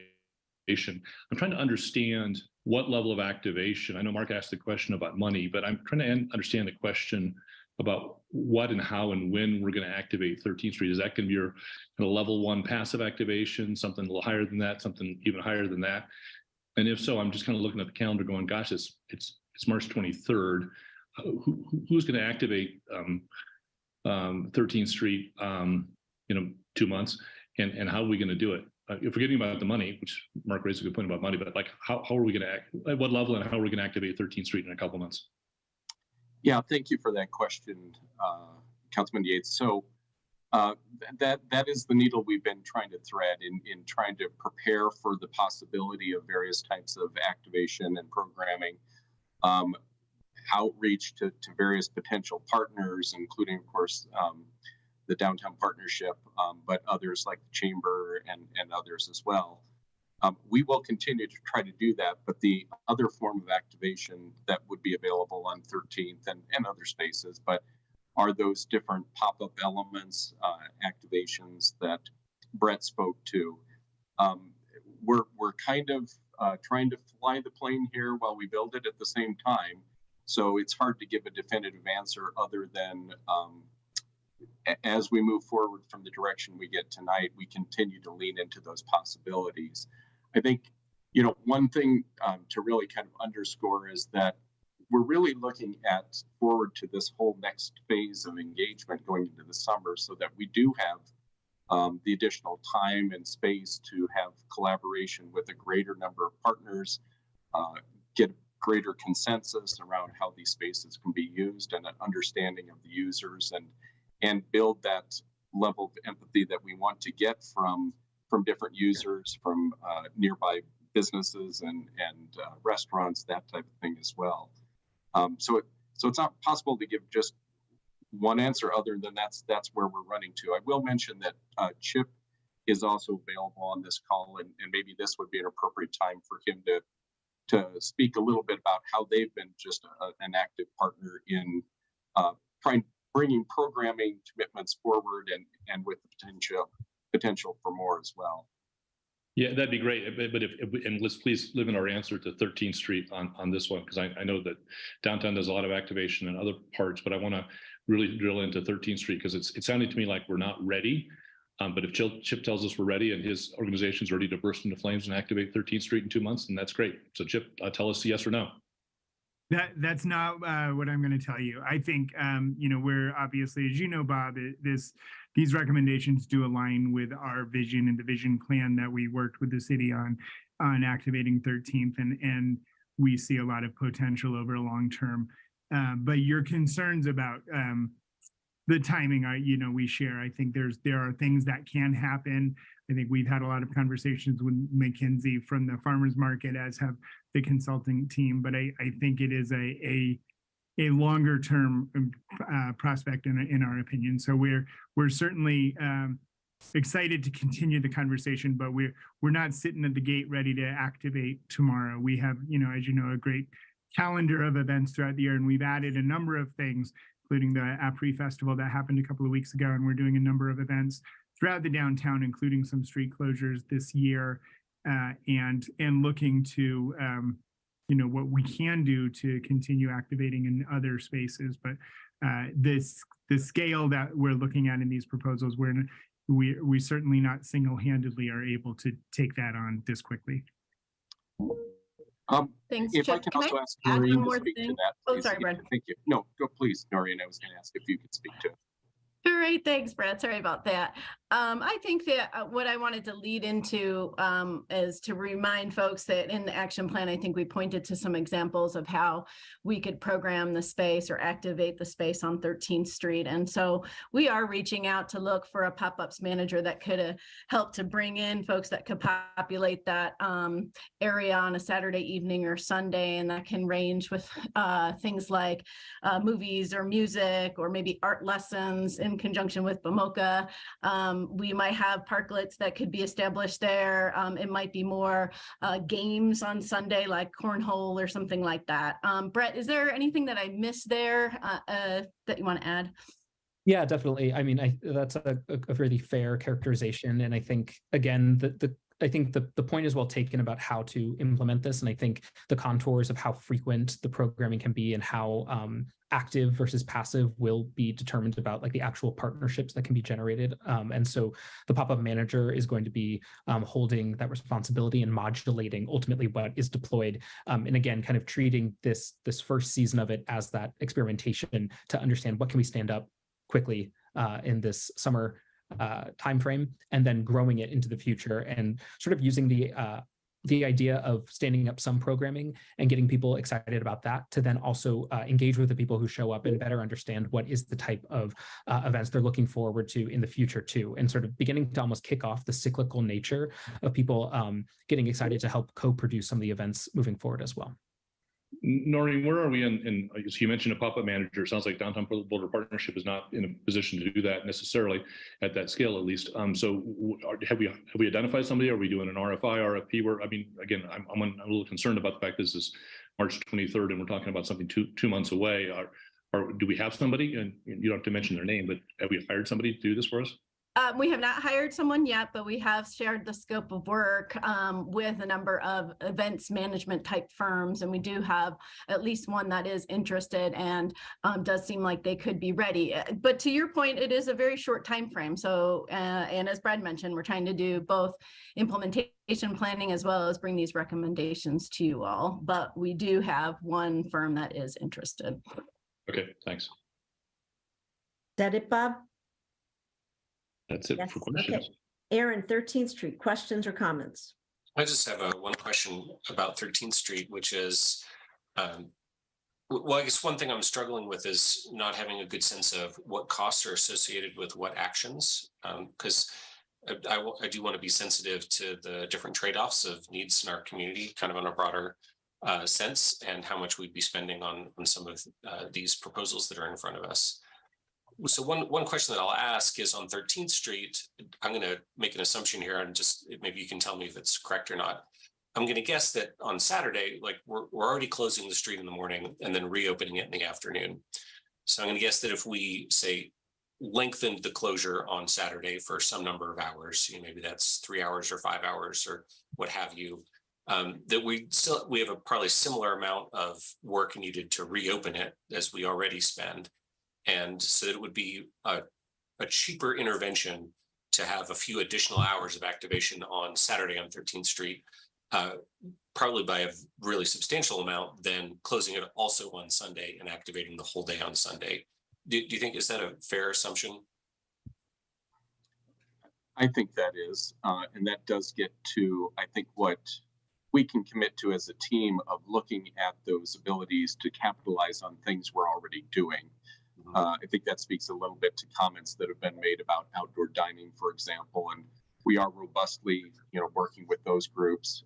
It speaks to the activation that the Downtown Boulder Partnership is speaking to. But yes, Mr. Mayor, to your point, I think we want to make sure we're being smart about how we can capitalize on those types of things. Got it. Tara, can I roll into comments on 13th Street while I got the floor? You can. Great. So then I'll just advocate for going in that direction specifically. I really like what you're saying. I think I like the idea of additional closure time on 13th Street, but I am sensitive to the resources involved, and people are already used to going down on Saturday and having car-free time on 13th Street. And if we could lengthen the closure and then activate a few hours, maybe that's a relatively affordable thing that we could do. And build on the successes that we already have on Saturdays there. And I'll just throw out in terms of, maybe some specific things. You've thrown out some great ideas. But one thing I think about is, okay, once we've taken the farmers market booths away, there's some cultures that have significant immigrant communities in Boulder that have really vibrant street life. I think about a Mexican market, for example. And I wonder, when we're hearing about, say, some folks feeling like they might be strangers, they might feel like strangers when they're coming into downtown sometimes, maybe this could be an opportunity to both really activate the space on some Saturday afternoons, but also include some of our populations that maybe do not spend as much time in downtown right now. And so just throw that out as maybe our Mexican American community or Nepalese American communities or other immigrant communities could be a great way to tap into some activation and create some new opportunities for folks who don't currently have them And also, yeah, so then that could be something the entire community could really benefit from and enjoy. So I'll throw that out there for 13th Street. But maybe Sunday is too expensive and we start with Saturday.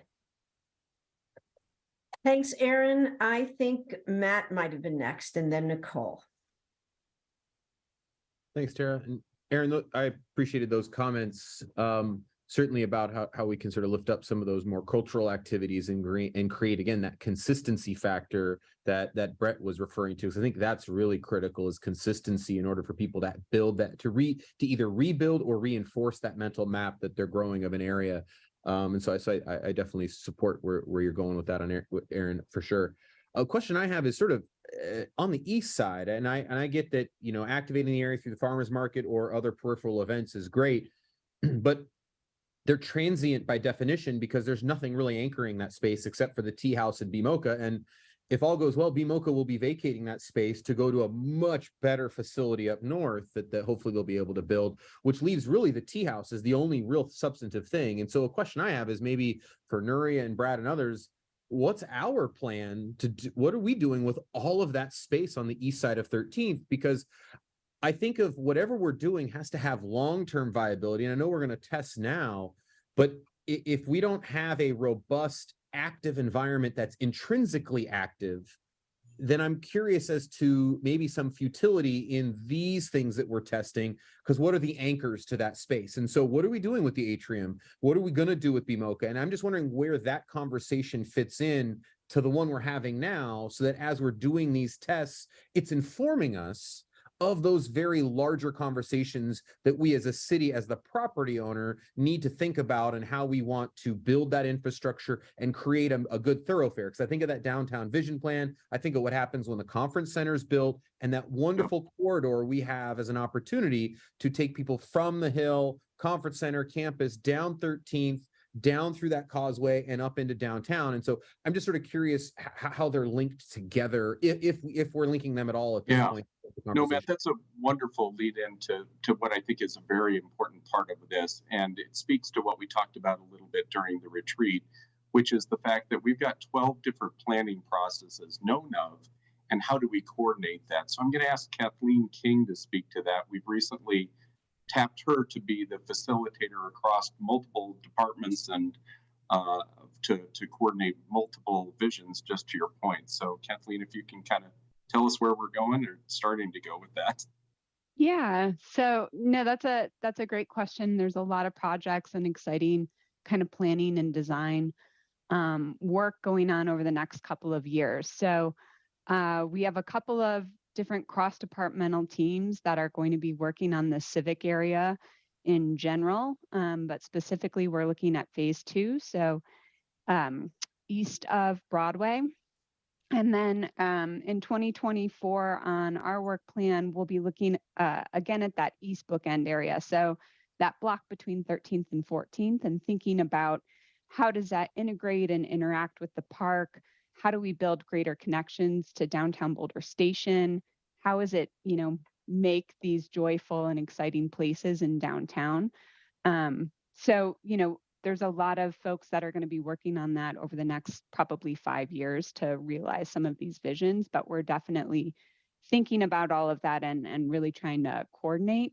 And so one of the things that we're excited about for the opportunity of this 13th Street closure and this idea of experimentation is we'll get a chance to test out some ideas, some designs, and that could really inform the design work for those spaces as we move forward.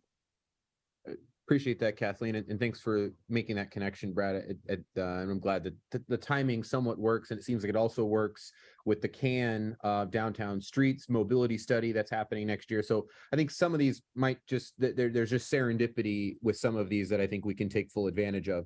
The other question about 13th, or maybe / comment, is because again, I go back to that sort of downtown vision plan. I know that's not a plan that we adopted. It's one that downtown Boulder and the Boulder Improvement District did, but it's one that had a lot of input that I think creates an interesting connectivity. And 13th seems to be core to that north-south connectivity zone. Is why, when we just did Arapahoe to Canyon, why weren't we experimenting, not on every single one, but on at least, again, if we're experimenting, creating that mobility corridor or extending what we're doing from Canyon all the way to Pearl Street so that people have a clear understanding of the conduit, or at least we can sample how people want to move north and then access the downtown area more succinctly. Because right now it seems like 13th is kind of an island capped off at 13 or capped off at Canyon. So I'm just sort of curious about how do we get to a place where we can actually start to build those actual connections and where this piloting actually allows us to test them in certain forms or others. Yeah, and I think I'll be happy to answer that, Matt. I think it really speaks to the incremental effort. You know, what do we do in this year one? What do we do in year two? Maybe we can make those additional connections. We haven't used this term, but sometimes these types of experimentations in urban planning are called radical experimentation. And when we think about the dollars to do things like parklets and activation and such, we really are informing these future planning processes in a relatively inexpensive way in real time and in real life, so that as we go through that planning process, we can tweak and say, boy, those connections really didn't work the way we thought, or this activation type doesn't work. Let's not spend, tens of thousands of dollars on a fountain because it turns out that's not the spot. The spot is somewhere else.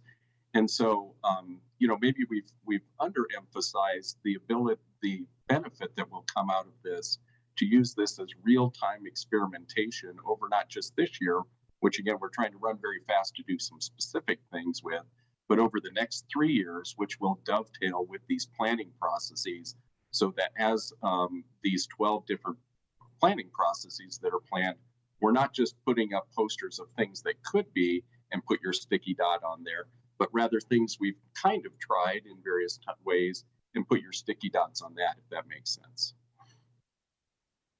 I'll just add to that too, just to speak about, I think, more of the near term with the intent behind the recommendations for 13th. I think the point's well taken that we did look at the other segments of 13th, really trying to understand, is there a way to really, with this first iteration of the pop-up, create that connectivity up to Pearl? In our urbanism analysis, we sort of came to the conclusion that those northern segments between Pearl and Canyon weren't the most ripe for the public life that we could achieve in this near term, quick to kind of stand up program that we can get in the summer. But we do think what we can do is, again, we have the anchor of 13th Street between Canyon and Arapahoe to create that sense of destination, and then use the pop-up kit, the sort of more deployable elements, as breadcrumbs in a way to really think about how we can knit together from Pearl South to that site. We have some recommendations in the action plan that speak about deploying things along that corridor in particular, to start to create that sense of connectivity, and understand that I think ideally there would be a stronger sense of connectivity through more, more permanent, perhaps, fixtures and improvements that might strengthen the corridor as a whole. I'm just going to colloquy quickly because I can, now that I'm leading the meeting. And I'm going to say that I wouldn't mind if you at least went one block up in some sort of activation, really simple activation, whether it be cornhole or lighting or something that just makes people cross the street, to some sort of something pulling them across Canyon. That's simple. That's not hard. That's all I have to say. Let's move on to Nicole. Awesome, thank you. I don't have any questions about 13th Street, just had some comments. First of all, just in reference to what Matt was just saying about BMOCA, I heard that BMOCA told planning board that they don't intend to vacate that space and they're planning to operate in both locations. So just wanted to add that. So 13th Street to me makes sense as a top location if we're going to do a closure. It's already a community gathering space, as others have mentioned. People are already used to coming there at certain times of the week. It really seems the cheapest and easiest place to close, but I'd still be really curious to see what the cost looks like on all of this. It's also a connection between CU Boulder and Boulder High to downtown. And it's a connection between the revitalizing hill and downtown as well. So it really just feels like a place that could be a good one to close here and activate a little more. And the fact that it's the place that staff and the expert consultant and the community connectors thought made the most sense, I think, is also some some points to 13th Street for me. The engagement gaps in the survey and the entire process were really pretty intense when it came to hearing from the communities that the community connectors and residents represent, and the people who are least likely to be downtown. So I checked in with Ryan Hanshin earlier today just to hear more about what the connectors said. And he said they thought 13th Street was a spot that makes sense too if we want to invest in street closures. Rachel, I hear your point, and I'm with you. And so see if we get to that discussion later. But the most important thing to me here is ultimately not where we do a street closure, but what and how we do it. This is another thing that the community connectors and residents said. I'm more interested in bringing a more diverse group of people downtown. And I really want to use the process of creating more events and activating new spaces as one that in itself is strengthening relationships and building community with groups that currently feel excluded. Like Aaron and others, I think it's awful that some of the connectors said they felt like strangers here in Boulder and downtown. That's really terrible. And we should be investing in building the authentic partnerships that are going to make everybody feel like they belong here. I'd really love to see us focus funding for events and activations to groups that aren't reflected in the engagement and that represent the people who say they don't feel comfortable downtown. We could offer grants to youth and college student groups, BIPOC groups, and others to host events, maybe through our existing HRC or Arts Commission grant mechanisms. We've already done this a bit with some of the events that we've been contributing to for MLK Day, for example. I would really like to fund what the BIPOC and low-income and renter and youth communities have as their vision and not kind of try to impose something else on folks. So anyway, that way we can just make sure that we're spending money on these closures and community building opportunities and doing so in a way that prioritizes the groups that have been historically underrepresented, under-resourced, and that feel like strangers downtown. It feels like it would give us some more opportunities also to engage with those groups who weren't engaged in the past few months as part of this process and get some feedback from them if we're able to really activate those types of events and build those partnerships. And I think, one thing, I know we're not to West Pearl yet, and I'm not bringing it up to talk about it, but that closure really showed us that we don't need to be fancy or have really highly scripted events and spaces to get people to these closed streets. But I hope that in the process of doing this, if we choose to close this street or another street, we are intentionally encouraging a broader range of people to use these public spaces and to use downtown in general. Thank you. Great comment, Nicole. We're going to move on to Lauren. First, I have a question about currently when we close 13th, I believe we use barricades. Does that mean we constantly, I saw in the report, it said when we do that kind of closure, we have to have flagging and things like that. Is that currently how we do that? I believe it is, but. Yeah, a temporary. Valerie, would you be able to answer that? I'd be happy to answer that question. Oh, can I add something to that too? Maybe you could answer both. Also, so this is a street that we close regularly for the farmers market, and that seems likely to continue in the future. Is there potentially like cost savings also if we were to put in bollards or things like that so that we wouldn't have to do flagging, or we could do reduced flagging, or that might also improve safety? Sort of thoughts on all of that. Devin can speak to that. He's done some looking into that. Yeah, good evening. My name is Devin Joslin. I'm the city's principal traffic engineer. Lauren, that is one thing that we've definitely been looking at. To your first question, though, what we've done with the farmers market is, yes, we do require traffic control devices to be put out to support that closure. What we've allowed is that the market volunteers and staff can set those barricades. That's a bit of a compromise that we've made with them, that they don't necessarily have to have a traffic control company that they're paying to set out those devices. So they kind of have the kit of devices that they store near the market and put it out as needed for that closure. With respect to things this spring and summer, we are exploring more innovative ideas. The idea that we're exploring for 13th Street is an automatic gate that would have access control features built in. such that it could be programmed to close corresponding to the scheduled events.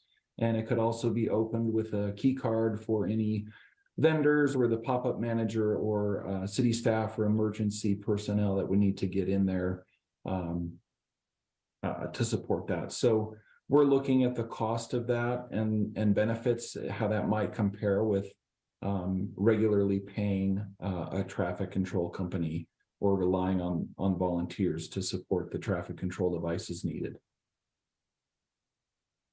Thank you for that.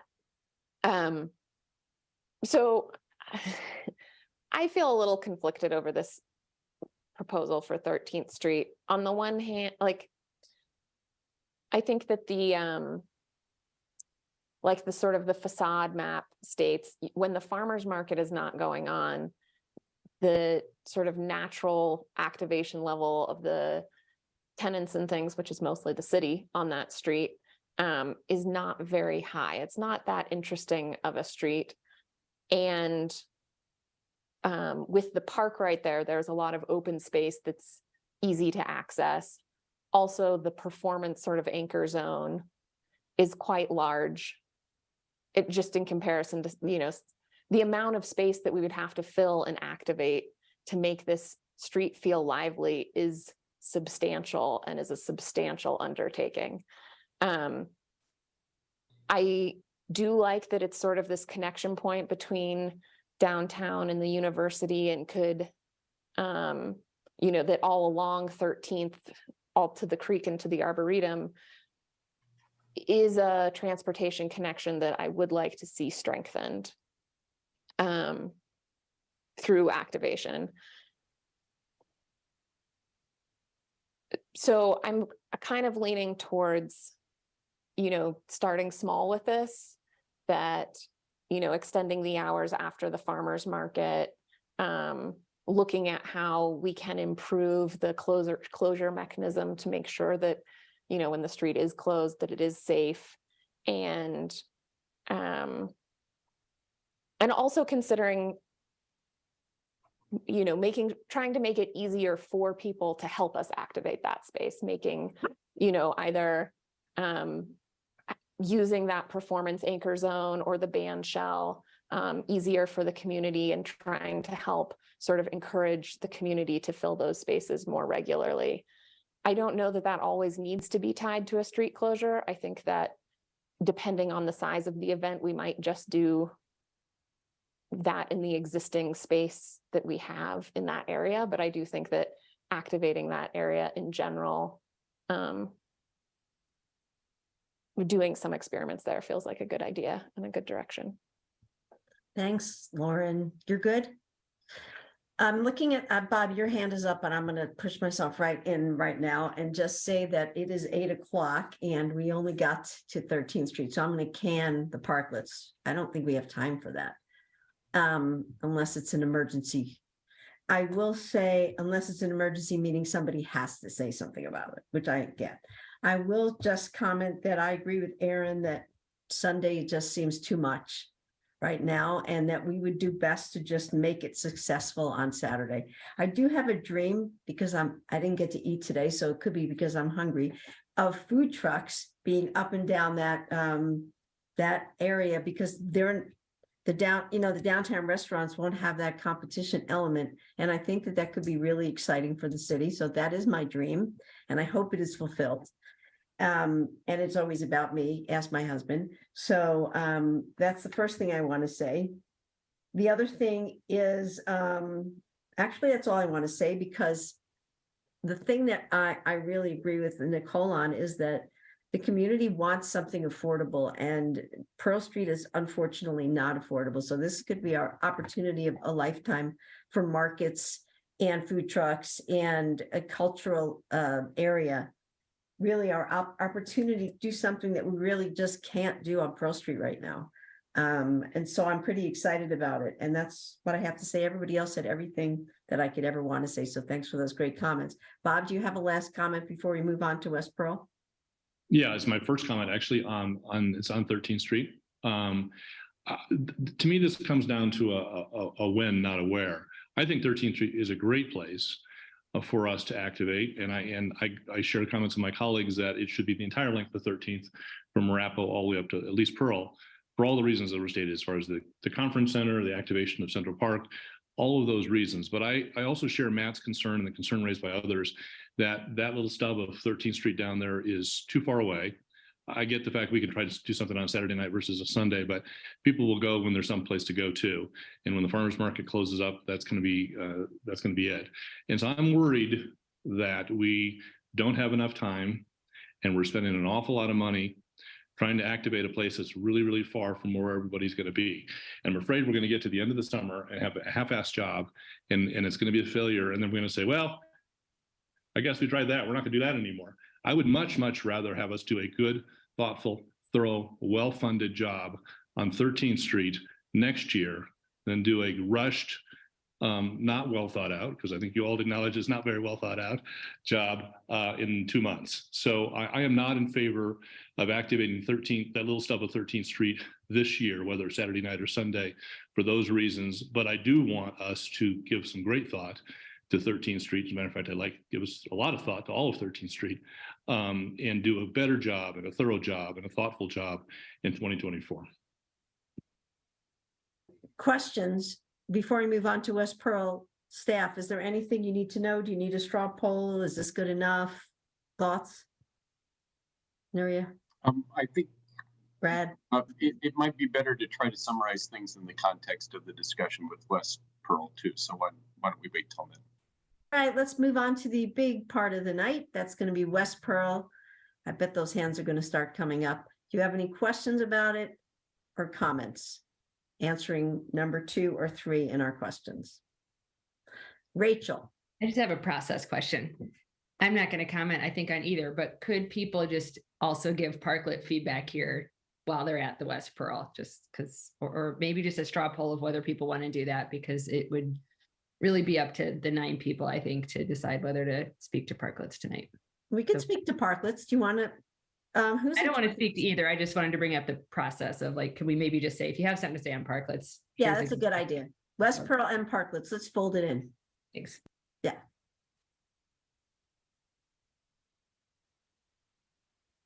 Do I see no hands about West Pearl and parklets? Come on, nobody wants to go first. All right, well, I guess the meeting's over. We can go to the next subject. Oh wait, here's Matt. Surprised no one else wants to jump in, but I'll be the guinea pig. It's why we're here. It's why we're having this discussion, is West Pearl. I remember the frustration that all 9 of us had last fall when we felt powerless in being able to at least accommodate some of the needs of our community when they expressed in some ways outrage, in other ways just deep frustration that what they found to be a great community asset that came from COVID was leaving and it was going to be reopened to cars. This process subcommittee was created in a reaction to that frustration to see what we could do in order to find ways to accommodate. And as I said earlier, reconcile those differences between those concerns that businesses had and what is clearly an overwhelming desire by our community to have more pedestrianization. But that first taste of that freedom was West Pearl. That was the mental map that was created over 2 years where people grew accustomed to having that space for themselves and for our community. So that is why we're here. And I think when it pertains to these recommendations, I would say that I'm a little disappointed that we didn't meet the community where they wanted us to be met, which is really thinking about West Pearl and coming up with concrete tests for West Pearl and not really be thinking about 13th or East Pearl, because at the end of the day, the community didn't ask us for that. The business community didn't ask us for those things. Neither did they ask us for the parklets. Not to say that we don't do them. And I'll agree with Bob in the sense that all of that stuff needs to be on the table. And as we think about pedestrianization, all these areas need to be thought of. And one area we're not even talking about is the Hill. We got to talk about the Hill. We got to talk about maybe 29th. We got to talk about South Boulder. There is a lot for us to discuss. We have to do it in parts. But until we address the reason we're here, which is West Pearl, I do think it's premature for us to get caught up in the others. And so I think that's a part where I'm a little disappointed with not having enough of a robust set of treatments for West Pearl to really sample a lot of the things that people are curious about. you know, West Pearl is the most intrinsically activated street in the city. And yet we're only choosing to close it 3 times. So it's already intrinsically activated because of it's got the highest density of outdoor dining. We already have a reduction of parking spaces in that area because of those parklets. And so it makes me wonder, we can always, it seems like it's such a lower lift because it's already so activated. People already have the lingering mental map. There's already this pining for it that comes from COVID. I wish we could be a little bit lean a little further into what we could do to West Pearl. I'm not saying close it in the winter. I'm certainly probably not even arguing that we do it during the weekdays, although the cars aren't the problem for those restaurants on the weekdays. It's the vacancy of our office space that's hurting them. That's a separate conversation. But nonetheless, let's think about what we can do like every weekend in the summer, which we know they were crushing during COVID on the weekend. So to me, it seems like we have easy lifts. We have a layup or a slam dunk here, an opportunity to meet the community where it wants to and make sure we're having minimal impact to businesses because they're going to crush it no matter what. And so I think this is a part for me that I'm maybe just a little frustrated that we pivoted too far to something that wasn't really being asked of us. And we forgot about why we were here, which was really to try to address and create a way to find that reconciliation with West Pearl. So that's something that I would really like for us to consider. And as we said, you know, that activation is what leads to street closures. It's already the most activated place in the community. One thing I will bring up is something that I just want to throw out there is, in thinking about maybe in West Pearl in particular, common consumption is something that I've heard a little bit about from a few folks, and whether that's something we would consider on West Pearl because of its high density of restaurants and bars. That maybe one way to make that street an even more vibrant place is to allow people to even leave their establishment and walk down the street with a container or have something outdoors. So I'm wondering, and I maybe see Sandra cringing at just the concept of liability on that. No, in all seriousness, but just curious. That's something that hasn't been brought up much, but I'm curious if that's a treatment or thing we could think about experimenting with, or what might happen there. On West Pearl. So I'll leave that at that. I'd love to see us do more. And I think it's low-hanging fruit for us to consider weekend closures and really test whether vehicles are the mechanism for vitality or whether it's people that bring the vitality to a space or not. And so I think we owe it to our community to test those things and really know for sure what works and what doesn't. Thanks, Matt. Does anybody in staff want to comment? Yeah, I can comment to the common consumption if that's useful, Tara. I actually have a little familiarity with that. You all know that I came most recently from Greeley, and Greeley was the first municipality to take advantage of that state law.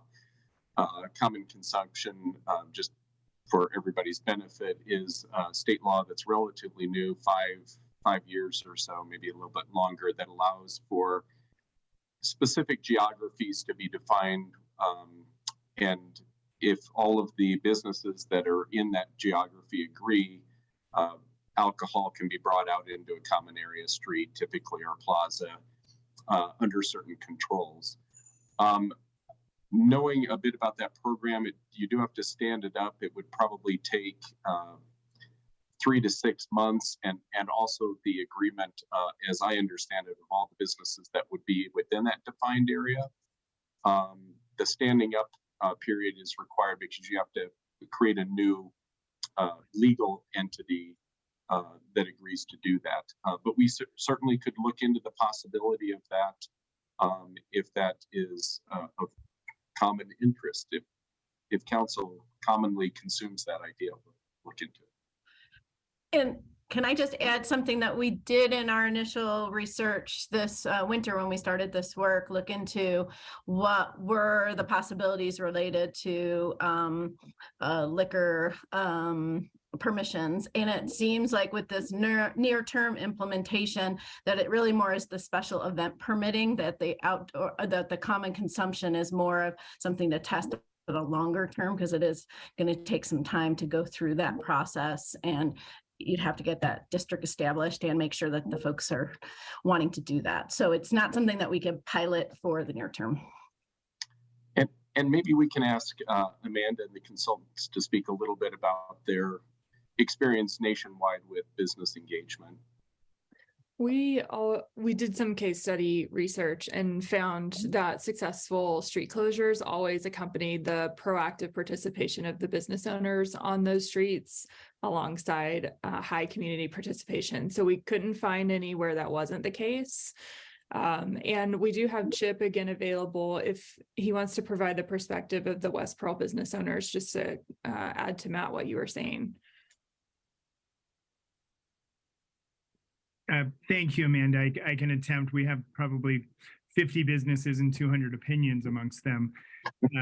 But I will try to do my best to represent the businesses. I think fundamentally, as you mentioned, I think any kind of activation or street closure that would be supported by the businesses, really the businesses would want to be involved in what that looks like. I think the common consumption idea is an interesting idea to explore with the businesses, but I think it seems to me that the business community, particularly on the West End, has been in the position of feeling like things are being done to them rather than being part of the conversation of what we can do to support the West End, to support the community with the businesses. So I would reiterate your point about best practices of engaging the business community. And I don't feel like the business communities have been felt completely engaged in how to do this, just whether or not to do this. And I think there's conversations to be had still.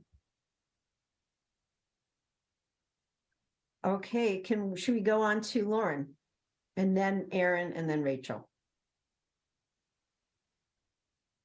I think in the light of what Matt just brought up and the sort of discussion, I would really like to see us have that discussion with businesses on the West End. Is there a duration of closure, like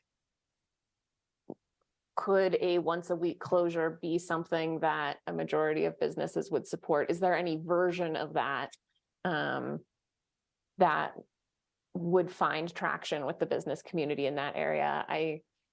I do think that, I would like us to look at a regular kind of expansion of the blocks as part of what we're looking at and experimenting with through this program. But I agree that getting business buy-in is an important part of that. Thank you, Lauren. Is that it? Okay, Aaron. Yeah, I agree with what Lauren just said and some of the points that Matt was getting at. That I appreciate the analysis that was done about, say, that an unactivated street is not going to be successful if it's closed to cars, and I think that was a lot of why we said, okay, we get winter.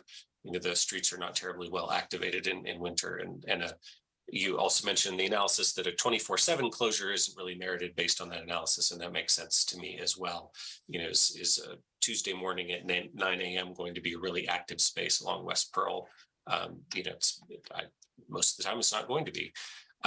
But I think to some points that have been made before, on a June Friday evening, there is a huge amount of activity along West Pearl that I think provides, along with the businesses themselves, provides all the activation necessary for just a wonderful activated car-free environment. And I think we saw that during the full height of the pandemic was a different time, but at the same time there were, I was down there a lot, and there were times when it was quiet and times when it was just absolutely amazing.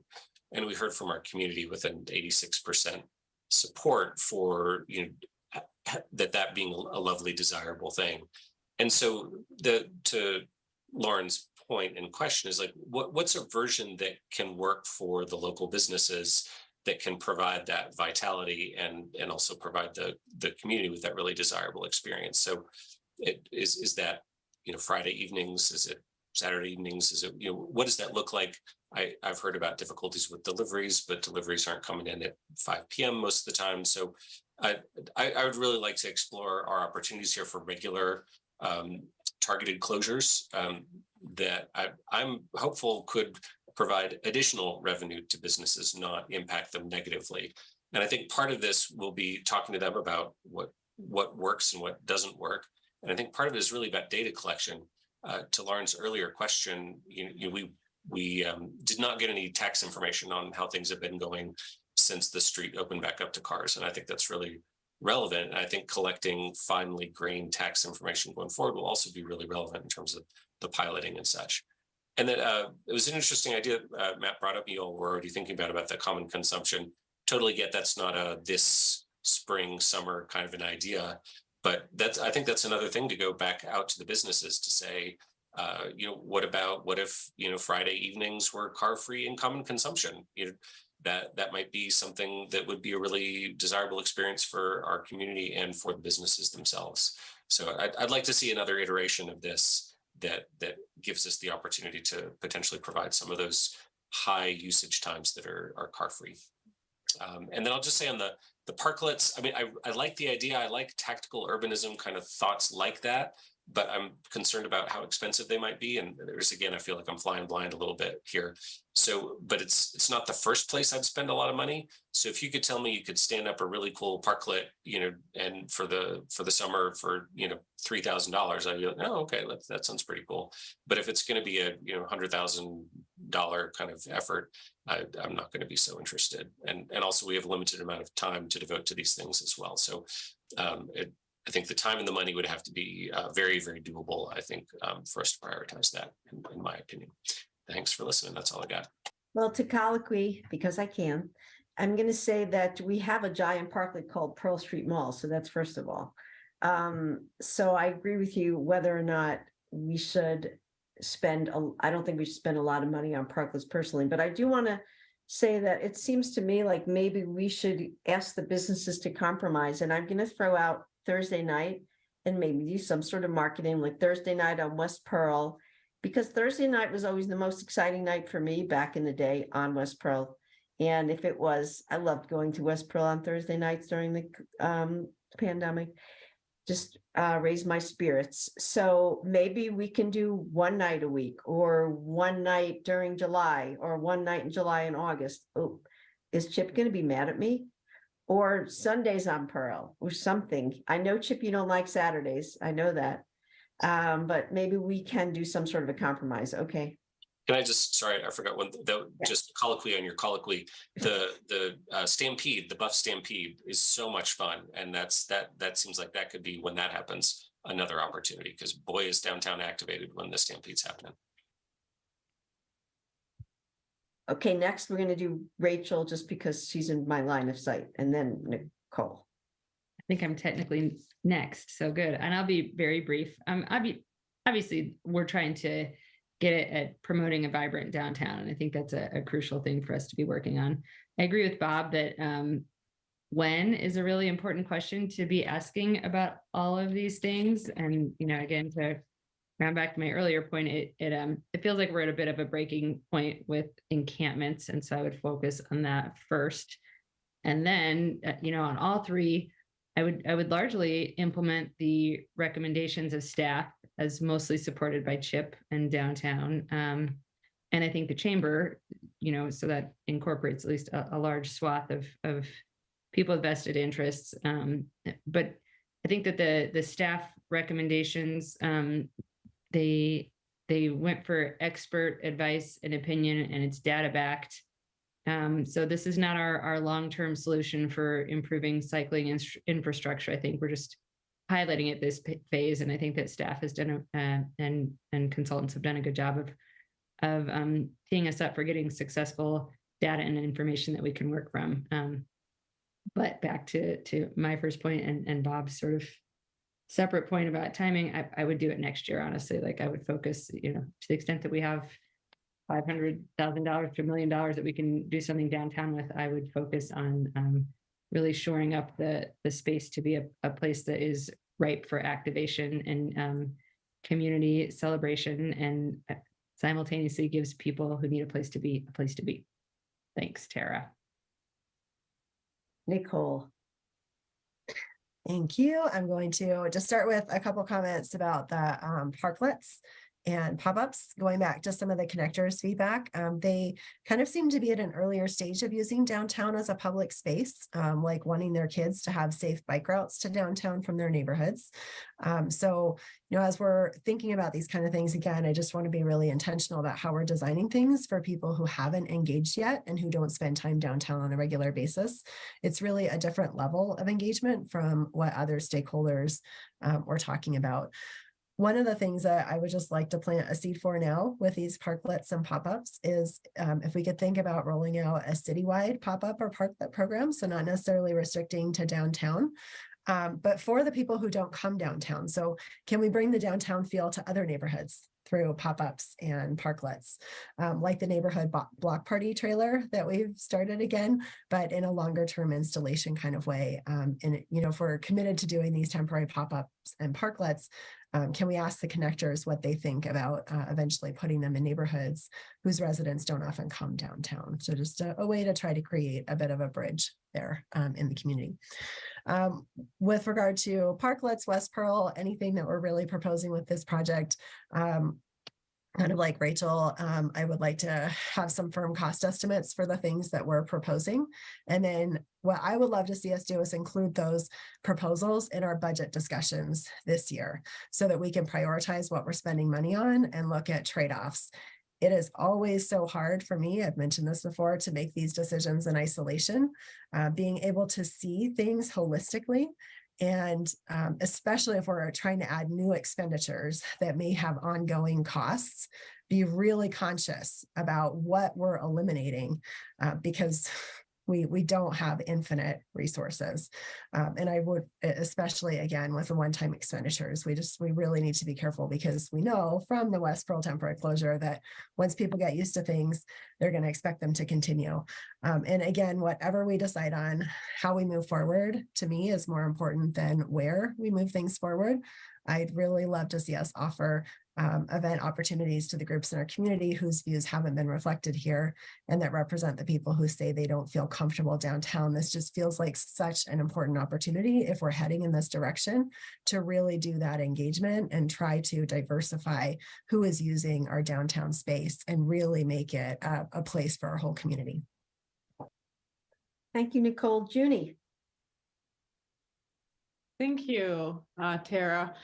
I just wanted to add a little bit to the conversation. I like the idea of the parklets, the pop-ups. I just think, I do feel Pearl Street is pretty vibrant for our town. It's very nice. I enjoy it. I enjoy being there. I wanted to go back to something that Chip mentioned. And I remember when we were having the Pearl Street conversation, we did have some businesses that came up before council and felt marginalized.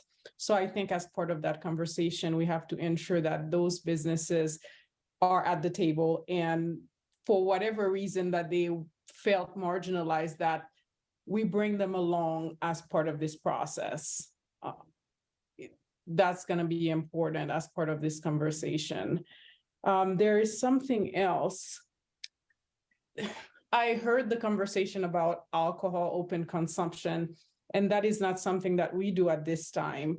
I've been to Greeley a few times, and I think they have a university system as well in Greeley. So I think somehow they might be similar to Boulder, that we do have a university in or town, and that's something that we have to take into account because we have plenty of young people here. What will be the impact? And because you mentioned having the conversation with businesses that, hey, you want them to be part of that conversation, and hopefully CU will be part of that conversation as well, because I don't know as of right now. I hear that, oh yeah, it's a great idea to have, this vibrant Pearl Street, and it's also good to have this open container or open consumption. And I just don't know what will be the impact of that on our community, knowing that we have a university with a lot of young, very young people here. So I think that's a bigger community conversation that we need to have as well. But ultimately, I do support the general direction that staff is going with this conversation. Thank you. Thanks, Junie. Mark.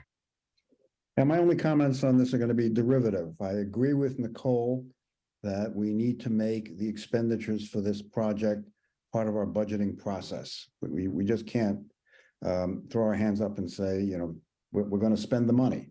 We need to know what we're spending the money on, what we're not spending the money on, and we have a process for that.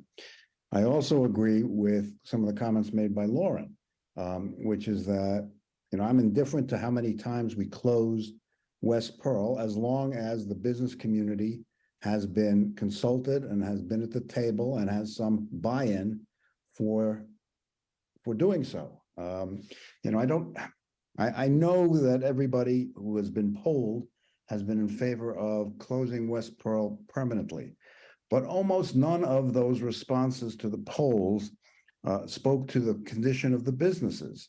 And I think you have to focus on that a little bit.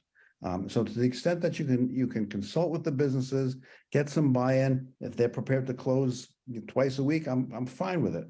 But this is people's livelihoods, and you need to tread a little carefully when you are impacting people's livelihoods. It just doesn't make sense to do anything else. So, as I said, my comments are based on what Nicole and Lauren have previously said, but I think we need to go in that direction. Thank you. I am not sure, staff, where we go from here. So Brad, I'll let you decide.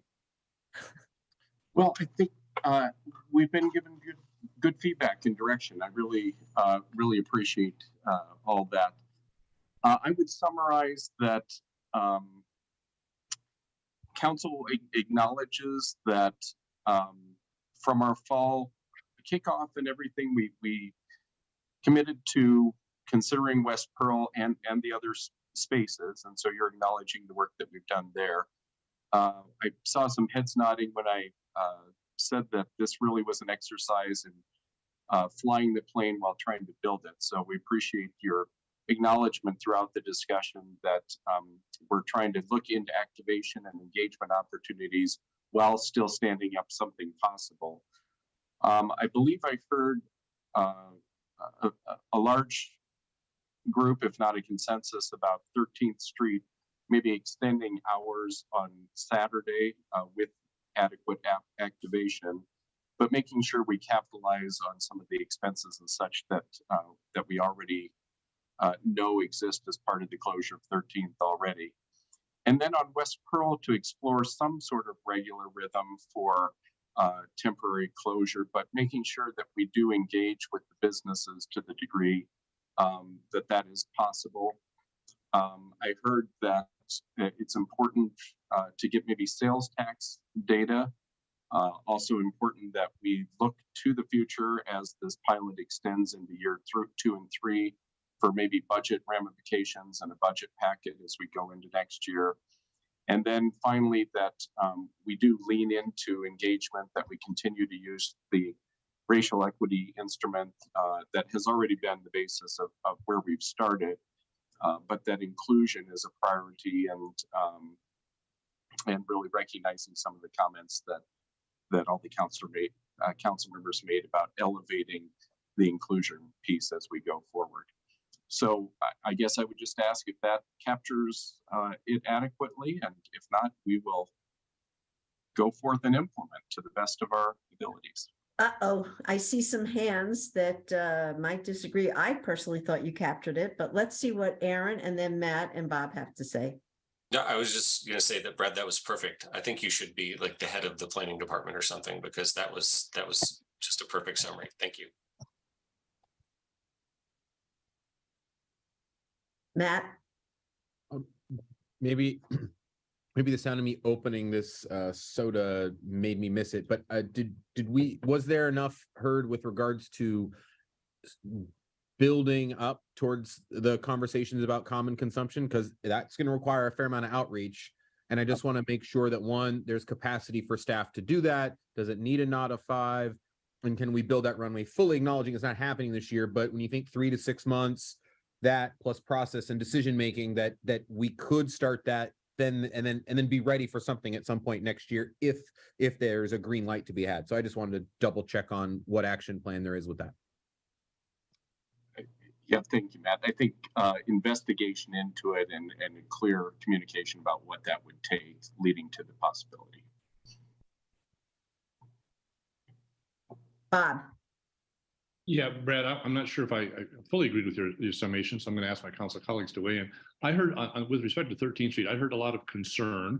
So I certainly did, and I heard concern from some of my colleagues about whether we should try to do something on 13th Street this year versus next. I know there was some discussion about Saturday night versus Sunday night. I think people are somewhat ambivalent about that. But I heard several people say that they were concerned about doing this in 23, either because of money or because of timing or both.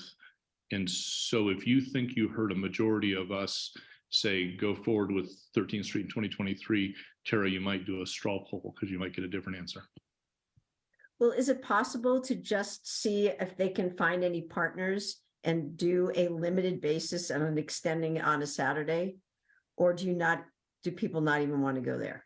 I mean, as far as I can tell, they were going to try to see if there were partners. And it certainly doesn't have to be Saturday night, because I understand what you were saying. It was going to, will people go from Pearl Street to 13th? Probably not, but will they stay at the farmer's market and hang out for a few more hours? Probably yes. Aaron? That was my interpretation. That certainly, I'm sorry if I'm jumping in prematurely, but where it's possible to just extend beyond the farmer's market, recognizing that that gives us one more data point, right, in the downtown to be able to do work, but also not falling into some of the concerns that Bob, you expressed, and others, which I agree were said as well. I agree, Brad, but maybe to Bob's point, we could do a quick straw poll on whether a majority of council would like to do what Brad just said. Okay, let's take a straw poll. Everybody that wants to do what Brad said, which is try to engage some partners and see if it works out for Saturday after the farmer's market, raise your hand.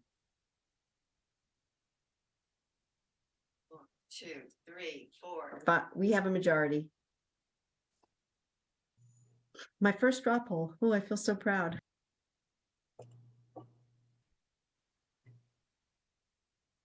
Okay, so if that's it, is that it? Everybody feel good? We can move on?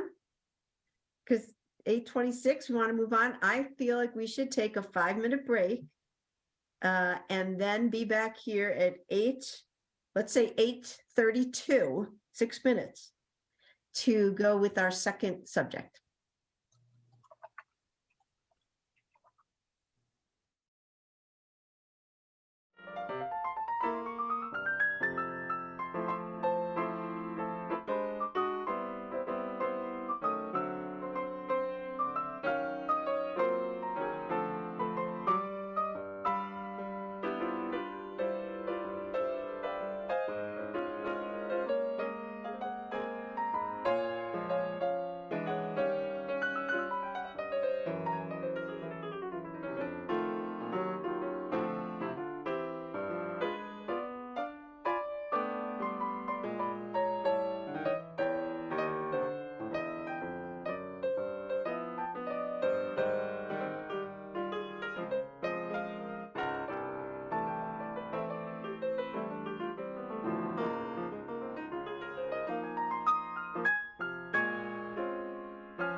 Tonight, we're going to talk about zoning for affordable housing.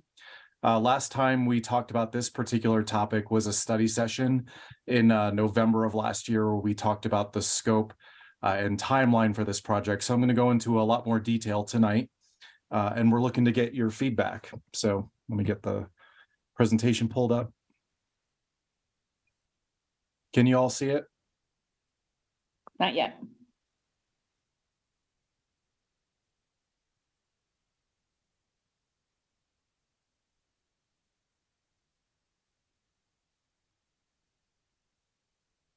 There you go.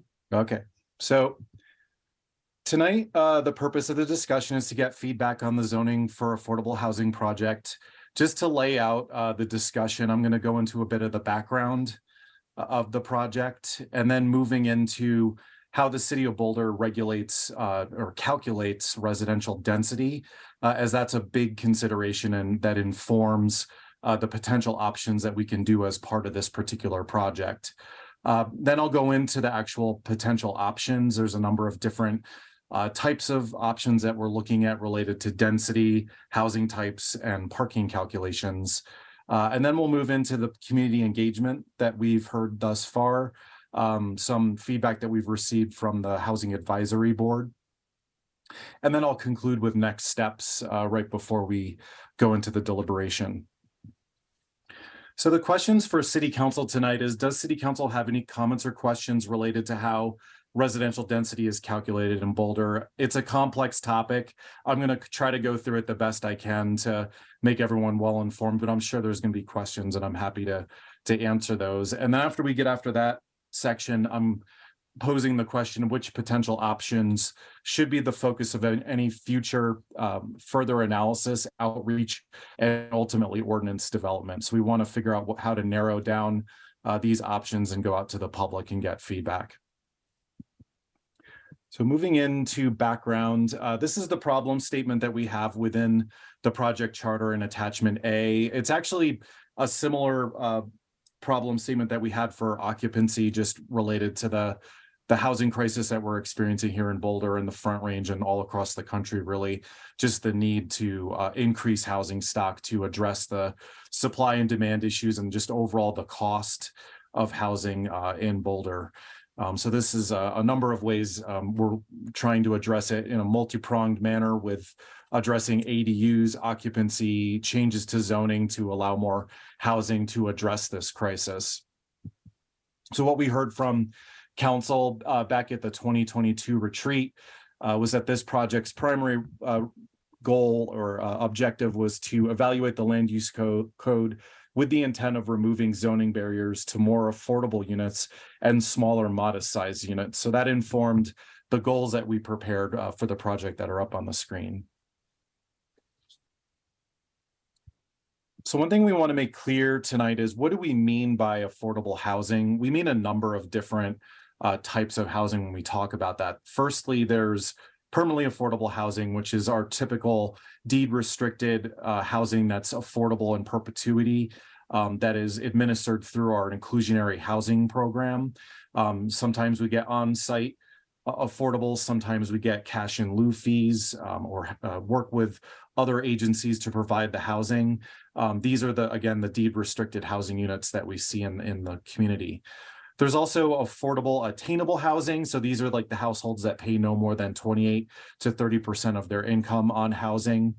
And another thing that we want to make clear tonight is that we're trying to increase just the inventory of housing. So we're even including market rate modest sized housing that's more appropriately or comparatively more affordable and because of their smaller size and the pricing according to that. So we're going to talk more about that tonight. So the point we want to make tonight is that by allowing more housing, by relaxing some density limitations, there'd be more opportunities to get more housing units in certain areas of the city. So this is really meant to increase the number of modest sized and modestly priced market rate housing in the city. And the point we want to make is that by allowing more housing in certain areas, it'll increase the amount of deed restricted housing that we would get, because through the inclusionary housing program, 25% of any number of housing units in a project have to be either on-site or cash in lieu equivalent paid for those number of units. So allowing more housing and removing some of those density barriers will increase the inventory of deed restricted housing.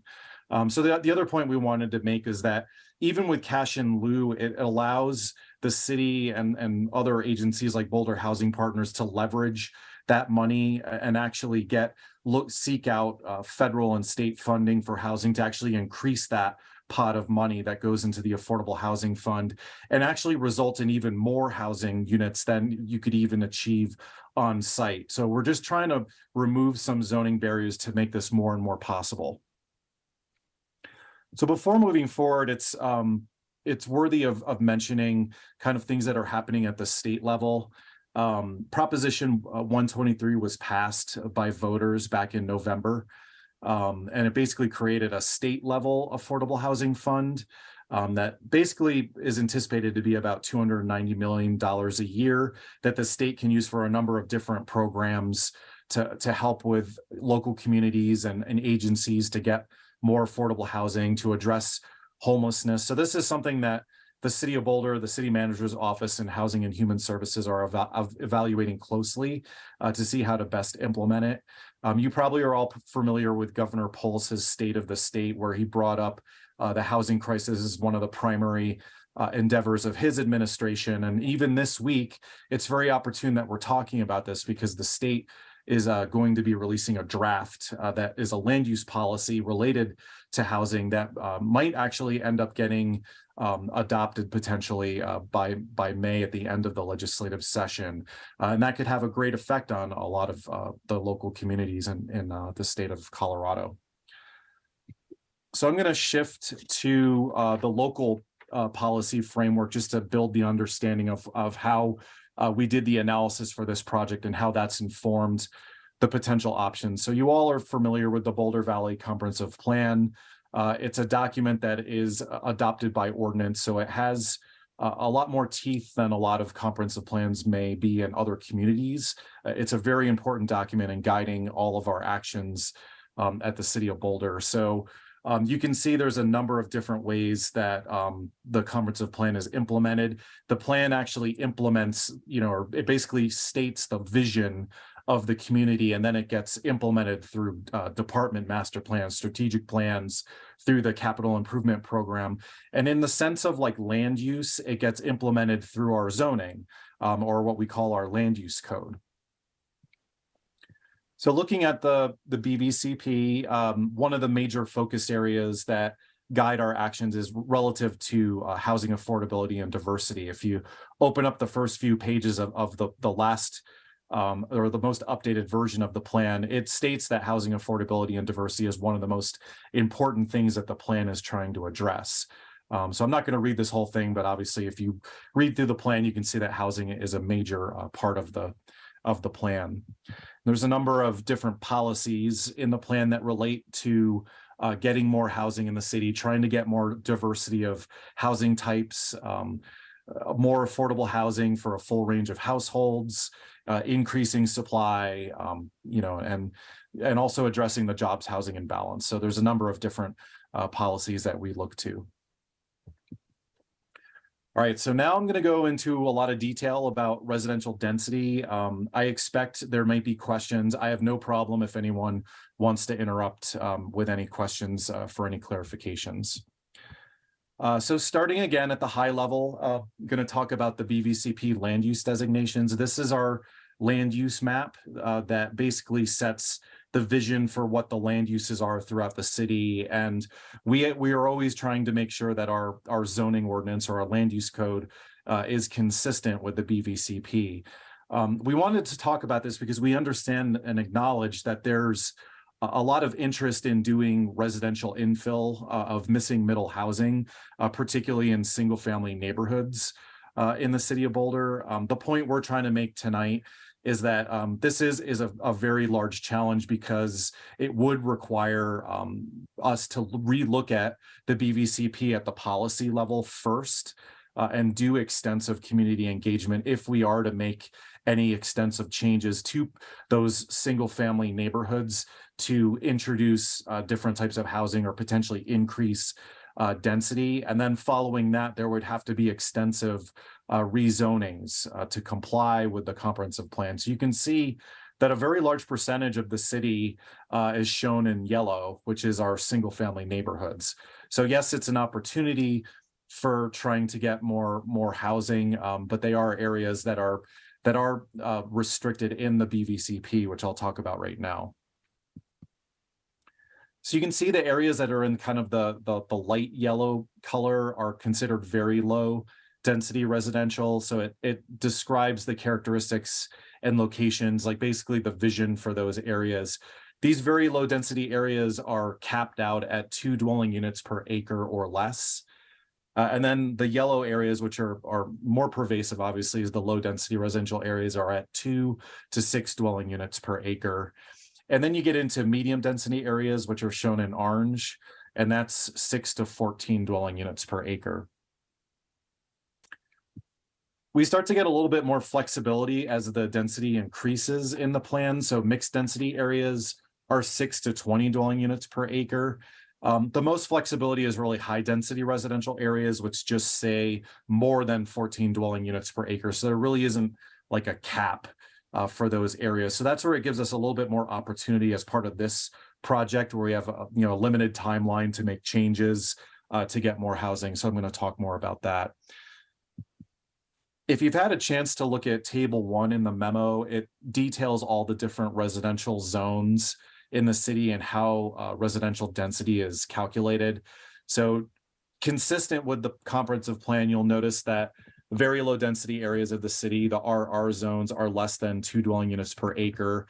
And the way that that's achieved, if you look at the slide, is that in the rural residential or RR zones, there's a minimum lot size of 30,000 square feet per unit. And then when you get into low density residential zones, there's RE, mixed residential, and low density. So in the RE zone, it's a minimum lot size of 15,000 square feet. And then in the RL1 zone, which is very prevalent in the city, it's a minimum lot size of 7,000 minimum lot size per unit. RL2 is also in that same density range of 2 to 6 dwelling units per acre, but it's achieved differently. It was devised in the 1970s to try to get more open space. So it requires 6,000 square feet of open space per unit.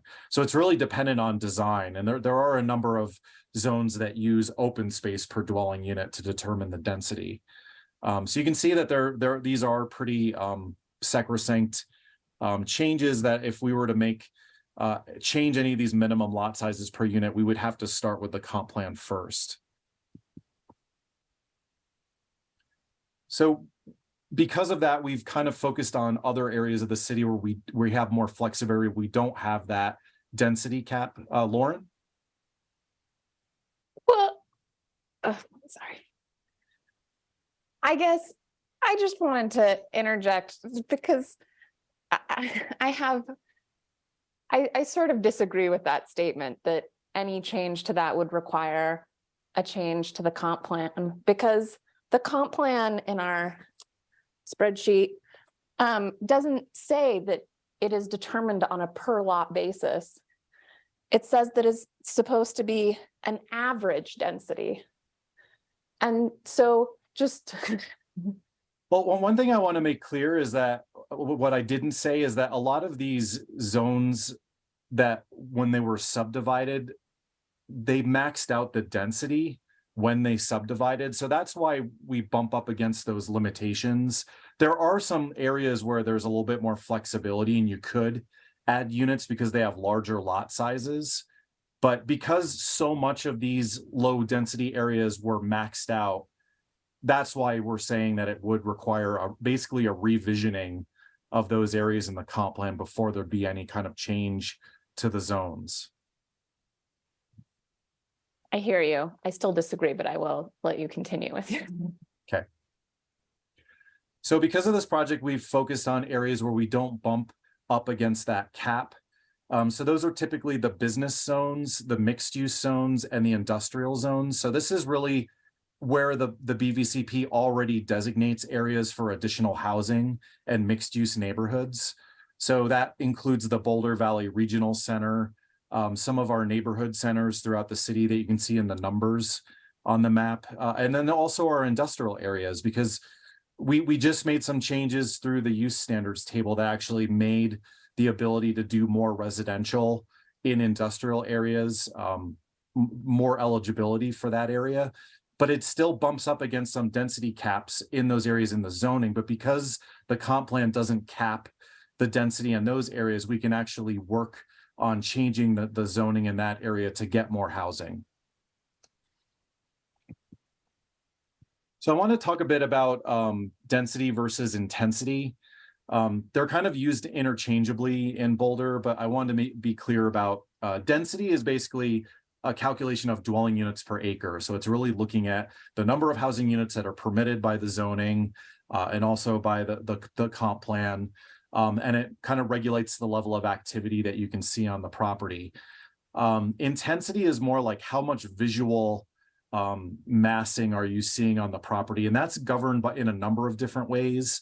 The city uses floor area ratio, which is basically you take the floor area, total floor area on a site, and you divide by the lot area and you get a ratio, a number.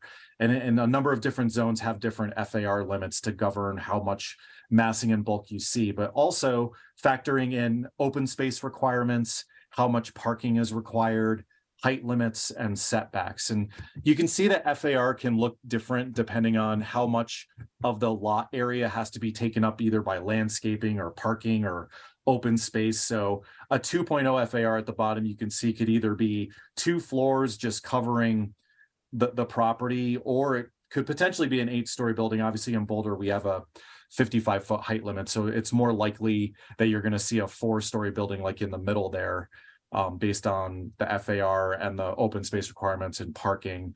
But either way, I mean, there's a number of different ways to visualize FAR. We did include attachment B, which shows a number of different projects at different FARs. So the point we wanted to make with this is that there's a number of different zoning districts that some just use density to determine how much can be built on the property, and some just use intensity. Some use both. So there is some flexibility to make some changes to allow to remove some zoning barriers.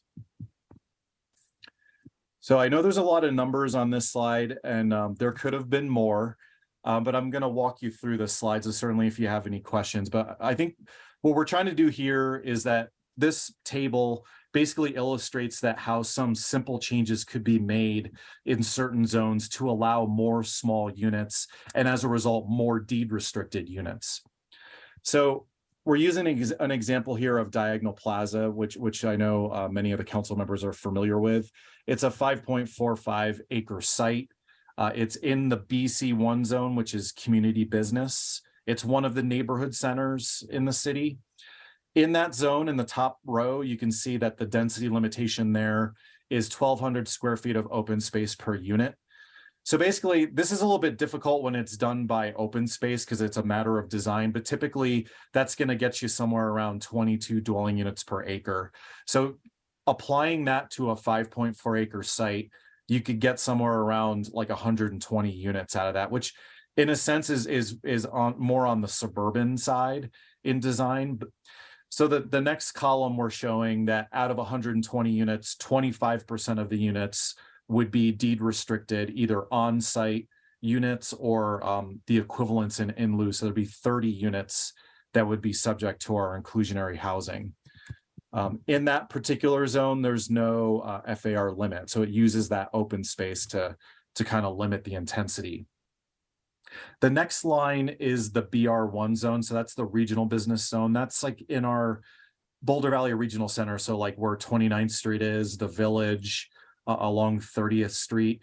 It does allow a lot of floor area. There's a 2.0 FAR in that area. You can even go up to a 3.0 if you meet the community benefit requirements.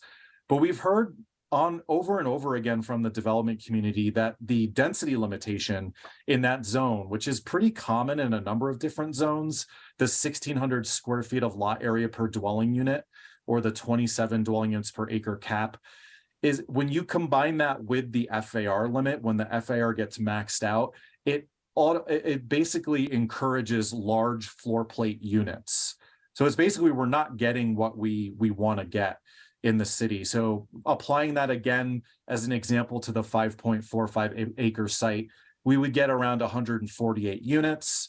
A quarter of that would be 37 deed restricted units or cash in lieu.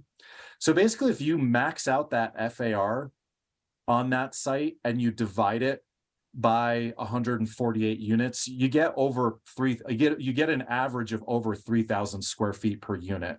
So again, this isn't a lot of the areas where the Boulder Valley Comprehensive Plan is trying to encourage more units. But the developers are like, when we do the math, it's automatically giving you a larger sized unit. So this came up with the Diagonal Plaza project. So that's the third line. So we wanted to show the difference between the third line and the row above. So with the special ordinance that got adopted for Diagonal Plaza, a 15% open space requirement was applied. They were able to then do 52 dwelling units per acre and increase the density to 282 units, which then yielded 70 units that would be deed restricted or cash in lieu.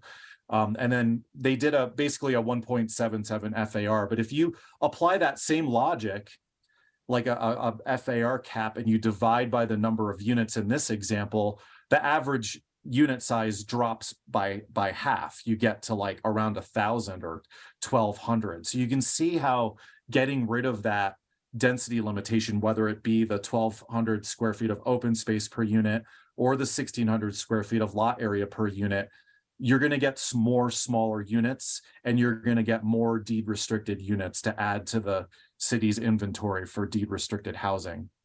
So that leads us to like a number of different zones where there's an opportunity to remove that limit and then apply an FAR as the intensity cap so that we can get more housing and more IH housing. So what we're contemplating tonight, we obviously, again, I mentioned the attachment B has a number of different FAR examples and what they look like. We're proposing that for a lot of the neighborhood centers and a lot of these zones, it might be appropriate to do a 1.0 or a 1.5 FAR limit and then just remove those density limitations. So any questions on the calculations? Clear as mud? Okay. So I'm going to move into the potential options. So there's three themes that relate right back to the objective that City Council set out for us on this project, is looking at density adjustments to get more housing and more deed restricted housing. So we're looking at a number of different zones that have those restrictions that we're proposing could be removed. We've also heard from some council members, about increasing the number of or allowing duplexes or other attached housing types in traditionally single family neighborhoods. That is an option. I'll talk about it in more depth, but again, we run up against those density limitations. And then parking modifications, which was another part of the objective. So looking at revising calculations in the code, and we've found some areas that could be loosened up to encourage more affordable housing. So this corresponds directly with what is in the memo. We've put the density adjustments under option A. So there's A1 and 2. Again, this goes right back to those two density limits, the 1,600 square feet of lot area per dwelling unit and the 1,200 square feet of open space in the BC1 zone. We're putting out the option that in the BR1 zone, the RH5, which is a high density residential, the BC2 zone, which is also in the neighborhood centers, and the IG and IM zone, where we've already opened up the eligibility for more units, removing that density limit entirely and replacing it with an FAR.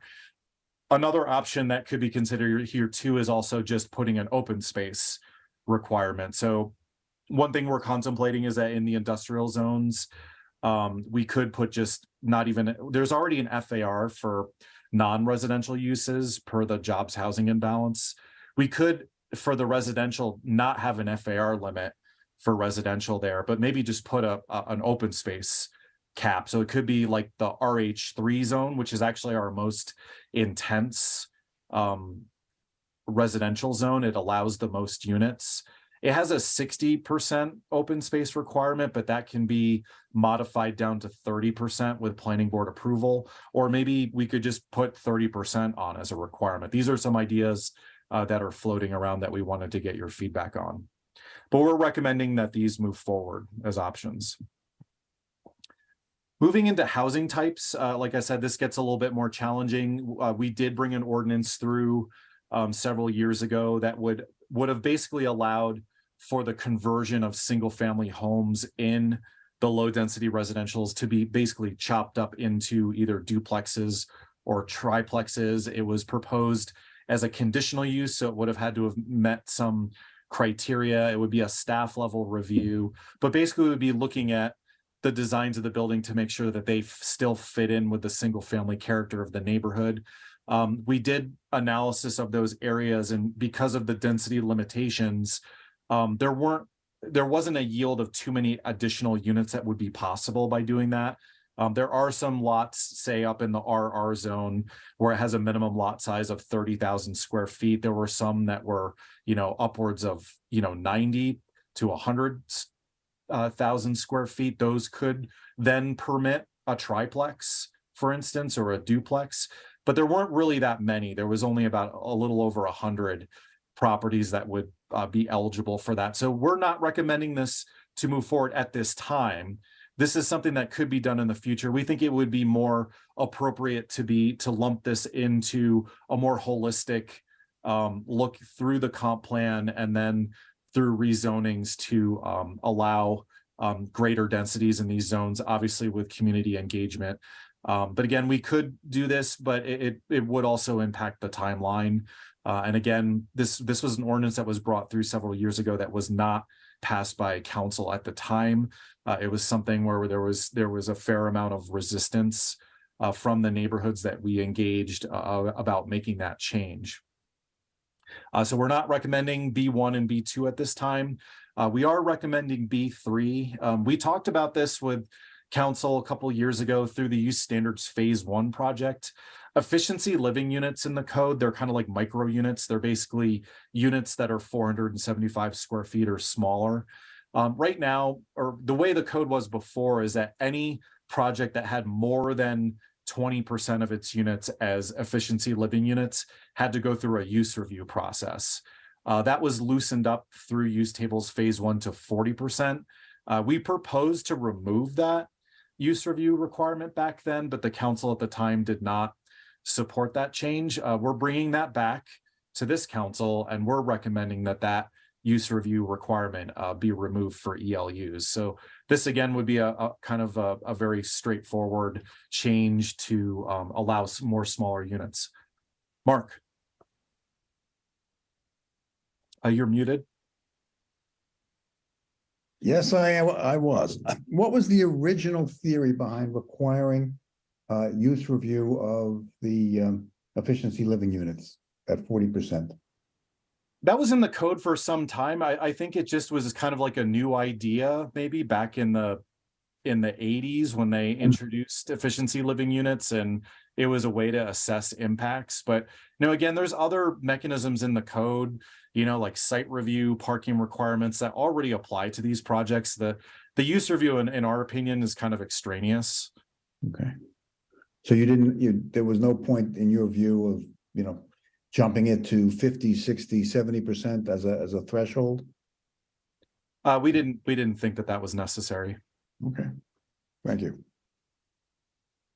And then moving into the option C's of parking changes. C1 is kind of an obvious antiquated parking requirement that's been in the code for a while that we've been hearing a lot of feedback from the community to change. It's basically any project that has more than 60% of its units as one bedroom has a parking requirement that jumps up to 1.25 parking spaces. I think that was calibrated at a time when the city of Boulder didn't have as many opportunities for transit. There was probably more car ownership at that time. So we're recommending that requirement just be changed to 1 per unit, which is the same as efficiency living units. We find it to be an antiquated part of the code that could be removed. I'll jump to C3 first. We do a number of parking reduction evaluations at the city.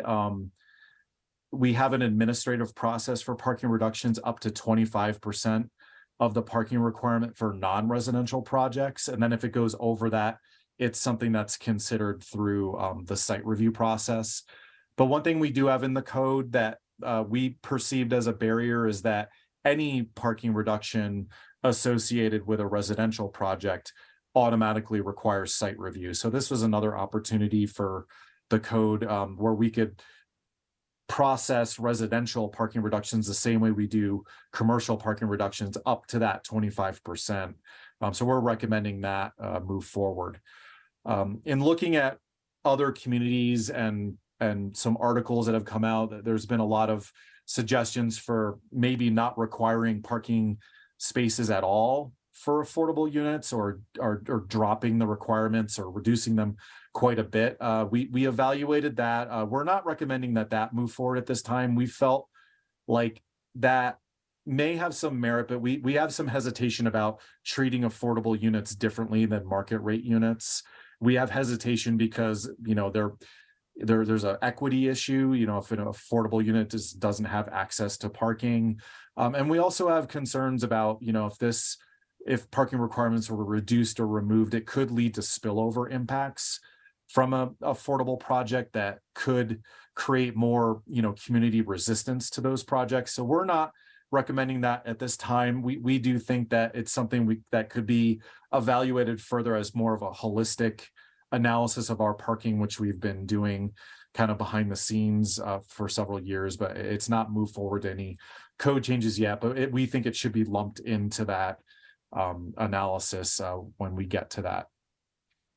So those are our recommendations on the potential options. So I'm going to jump into community engagement and board feedback. So this project has been, notice of this project's been going out on the PNDS newsletter. We've been posting on the city website. We've been having conversations with people that are interested in this particular code change. We did an outreach project on event on February 22nd, where we talked about all the different housing related code changes, and we invited housing advocates and neighborhood representatives to share their opinions on the changes and in housing in general. We're going to move forward after tonight, after we get some feedback from council on which options to focus on and really kind of let people know what to comment on. We're looking to do open houses and office hours in the coming weeks and months. We're also, again, we're trying to schedule a time with the community connectors to get their feedback on these changes. We're not going to try to go too deep into the details, but we do expect that there is, we've already gotten feedback from them on ADUs, and that there is a positive feedback about just increasing any options that add to the affordable housing inventory at the city. So some of the feedback that we've been getting so far, obviously there's some in the community that agree that adding more modest-sized housing will increase housing opportunities and help those that are struggling to find housing or staying in Boulder, and that these particular changes in tandem with the other ones that we're working on are consistent with our housing and racial equity goals. But we have been hearing some comments that are opposed to or cautious of these changes. I think you've heard, just like with the occupancy discussion, the viewpoints about inelastic markets, and that the high demand of living in Boulder is just going to drive more expensive housing, and that it won't necessarily bring the housing prices down. Again, we've been making the point that, you know, adding more housing is going to increase the inventory of IH housing. What we've heard as an alternative to that is just that the city, instead of physically changing, you know, neighborhoods or areas of the city, really focusing more on just increasing in lieu fees or commercial linkage fees to get more deed restricted affordable housing. And we've been hearing, you know, concern from single family property owners about any kind of changes that would introduce more density or different housing types in their neighborhoods. We went to Housing Advisory Board last night. The board was supportive of the potential options that we posed to them. They did express disappointment that the missing middle housing or neighborhood infill into single family neighborhoods is not something that we're, including as part of the scope of this particular project. They supported any kind of endeavor that would, and whether that's with the BVCP update, but something that would update the plan to make this all possible in the future. And they also felt that some more aggressive parking related changes could still be done to encourage more affordable housing. But overall, they were very positive about the options that we presented to them. So as far as next steps, again, so we talked to HAB last night, City Council tonight. After we get feedback from Council, we'll be using the next few weeks and months to continue the analysis of the options, continuing outreach on the options, doing office hours to help answer questions. We're going to present this project to Planning Board on April 18th.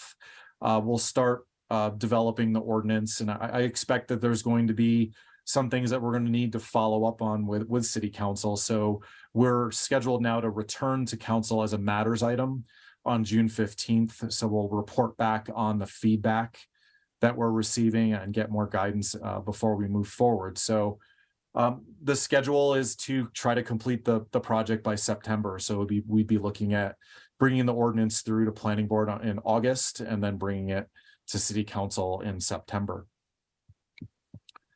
So that concludes my presentation. So I'm going to land on the last question, which is which potential options should be the focus of any further analysis, outreach, and ultimately ordinance development. Junie. Thank you. I just have a quick question.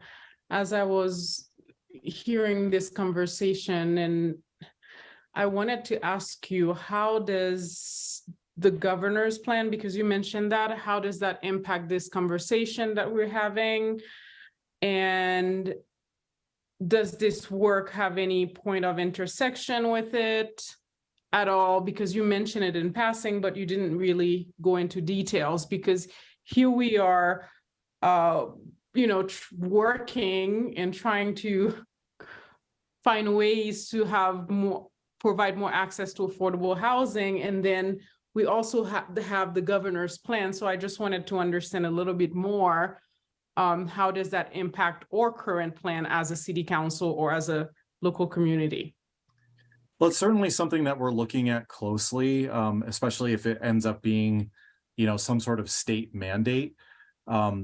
What I'm communicating to you tonight is kind of what we know about our current process. So obviously, there might have to be some legal response to this, but I think if the state were to pass a mandate on, there has to be these types of housing types, then I think we would have to, within our capacity, just start moving forward on making those changes to comply with the state. But we don't know what the outcome is going to be just yet. Yeah, and if I can piggyback onto that, because it is so new, Junie, it's just impossible to kind of know where the intersection ultimately is going to land. So this really is kind of in the context of current code moving forward with council's priorities, but we would definitely pivot, where that makes sense and where we can both capitalize on whatever the new law is or conform with it, or whatever is the appropriate thing. But literally just really getting our arms around it still yet. But it's a very important question. Thank you. Do you mind if I colloquy a little bit here? Because I think the stuff about changing from open space per dwelling unit to FAR limits, that's going to be completely separate from anything in the governor's plan. So I think that as well as like the use review for the efficiency living units, I don't think that plays into it probably either as well. So I think those are some changes that I think we could make on our own that probably there'll be no impact either way from the land use bill being discussed. Thank you, Tara.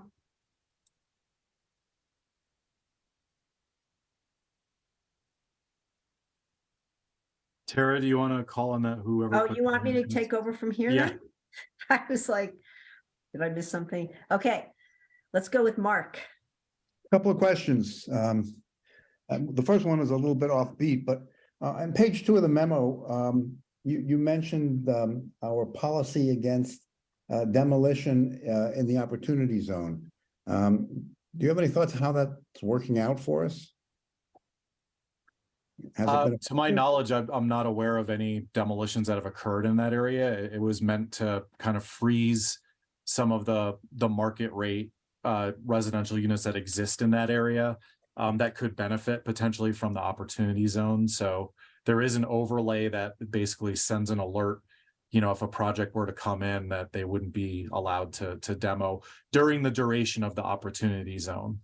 Okay. And we speak often of modest size units. Can you define what a modest size unit looks like in square footage or price or rental? I mean, what is the category that we're defining with that terminology? I might pass that over to our housing staff to answer.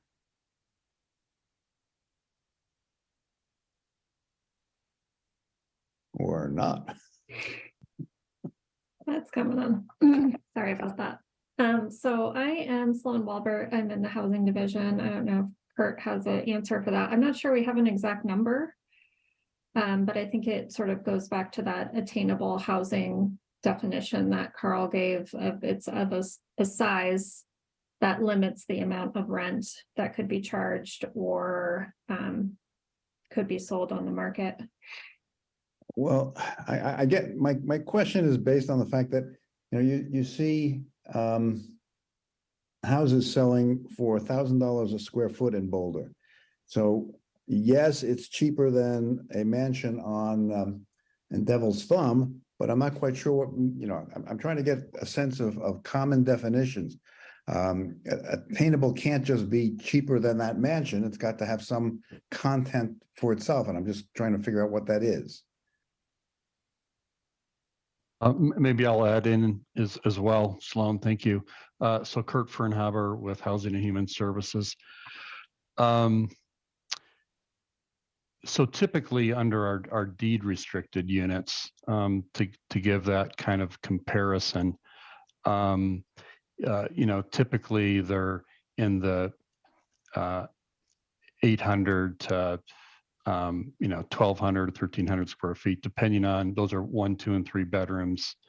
Efficiency units are obviously smaller. 1,600 is about the biggest we would see. So, in the context of this conversation, I would say, anything smaller than 1,800 square feet, starts to get into that range. And to try to answer the second part of your question, we can't really control the market rate price. What we can do though is encourage, and I think that's what Carl's getting at, encourage smaller units. And our code actually doesn't encourage smaller units right now. It actually encourages larger units. And so we can't even, in many of these areas, we can't even get square footages that become somewhat more attainable.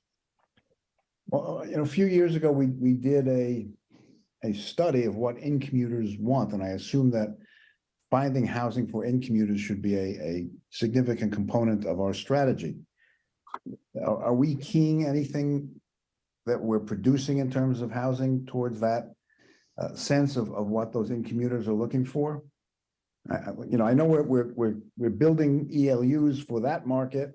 We're building affordable housing for people who qualify for that kind of housing. But are we doing anything to provide housing for, a couple that's in commuting, a nurse and an accountant or a lawyer and something else, who would be happy to live here, but they're not going to live here in, a 900 square foot 2-bedroom apartment? Are we trying to accommodate the people we would like to have live here who can't live here? Or are we just hoping that the market will help us? So as far as I know, we haven't done a specific survey of in-commuters around their housing needs. However, when we do an affordable housing project, as part of the process for financing, there's a requirement to do a market study. And so when you're putting forward like the type and mix and size related to the location of the housing, those are all factors that come into the market study. And so any project that we would do that's more of a permanently affordable project, we would want to, we go through a process to ensure that it is meeting a market need for individuals that can afford that housing. We haven't been, we haven't had the capacity up to this point to dive into those needs in the same way within the market housing. Okay. I had one other question. Oh, the memo raised this issue that's been mentioned many times about the I'm losing my train of thought. The issue concerning an inelastic market versus an elastic market. Have we ever actually looked at it to see if there's any truth to that? Or, people make that claim all the time. I've made it, that we have an inelastic market and most of what we're doing is not going to have much impact on rental or purchase prices. But there's always the possibility that that's not so. Have we ever looked at it to analyze that, to see if it in fact conforms to reality or not? Because there hasn't been any kind of market analysis about Boulder specifically. We've looked at different studies throughout the country that reference cities like San Francisco and the Bay Area and other areas, and some of them have mentioned Boulder anecdotally, but nothing specific to Boulder. But I think just by experience and looking at housing prices, I think again we're hearing from folks in the community that call it that, and I think there's probably some evidence to some extent, about the level of demand, but we don't have any specific data to Boulder. Okay, and my last comment is I'm fine with the parking changes. I think those are reasonable, and sorry you've taken up so much time. Thank you. It's okay, Mark. Questions and comments all in one to save time. Lauren. Thanks. I wouldn't necessarily assume that people wouldn't want to live in 800 square feet. I think that an architect and my partner we're very happy living in Boulder at 800 square feet. So it definitely works for some people, but I understand wanting to know more about what commuters are looking at or would convince them to move here. I wanted to check in on going back to this land use thing. What zoning designations would be in the high density residential land use designation? Like what zones? Yeah. Everything that's RH is in the high density residential category. In some of those, well, we would still allow someone to build a single family home in some of those zoning designations. And am I correct? We do, but we did make a change at the request of the previous council to basically discourage single family units in those zones. So it was changed to use review. Mm-hmm. But still through a use review, you can build fewer than the Boulder Valley Comprehensive Plan suggested 14 dwelling units per acre. Correct. I guess I'm just struggling because there are aspects in which this lays out very clearly, right? Like high density residential should be more than 14 dwelling units per acre, but yet we allow people to build a single dwelling unit on a lot. And then you have lots where we're looking at the minimum lot size and saying that based on this minimum lot size that we can't increase density because it would be against the Boulder Valley Comprehensive Plan. And I'm not necessarily saying that we need to do that in this project across all zoning designations or anything like that, but I just fundamentally disagree with that interpretation of how the Boulder Valley Comprehensive Plan is used and how these areas are calculated. There's other issues, like if you were to ask me to calculate the density of a neighborhood, I would look at the whole neighborhood, including the streets. Things like that are not being considered in looking at this based off of the smallest lot size allowed in a zoning designation. So it's fine if we don't want to look at duplexes, but I don't think that we should be basing that decision on whether or not it is allowed under the Boulder Valley Comprehensive Plan. In terms of, let's see, some other things, I was wondering why we're not, like, I really like the direction you are going with not looking at, not using open space or minimum lot size.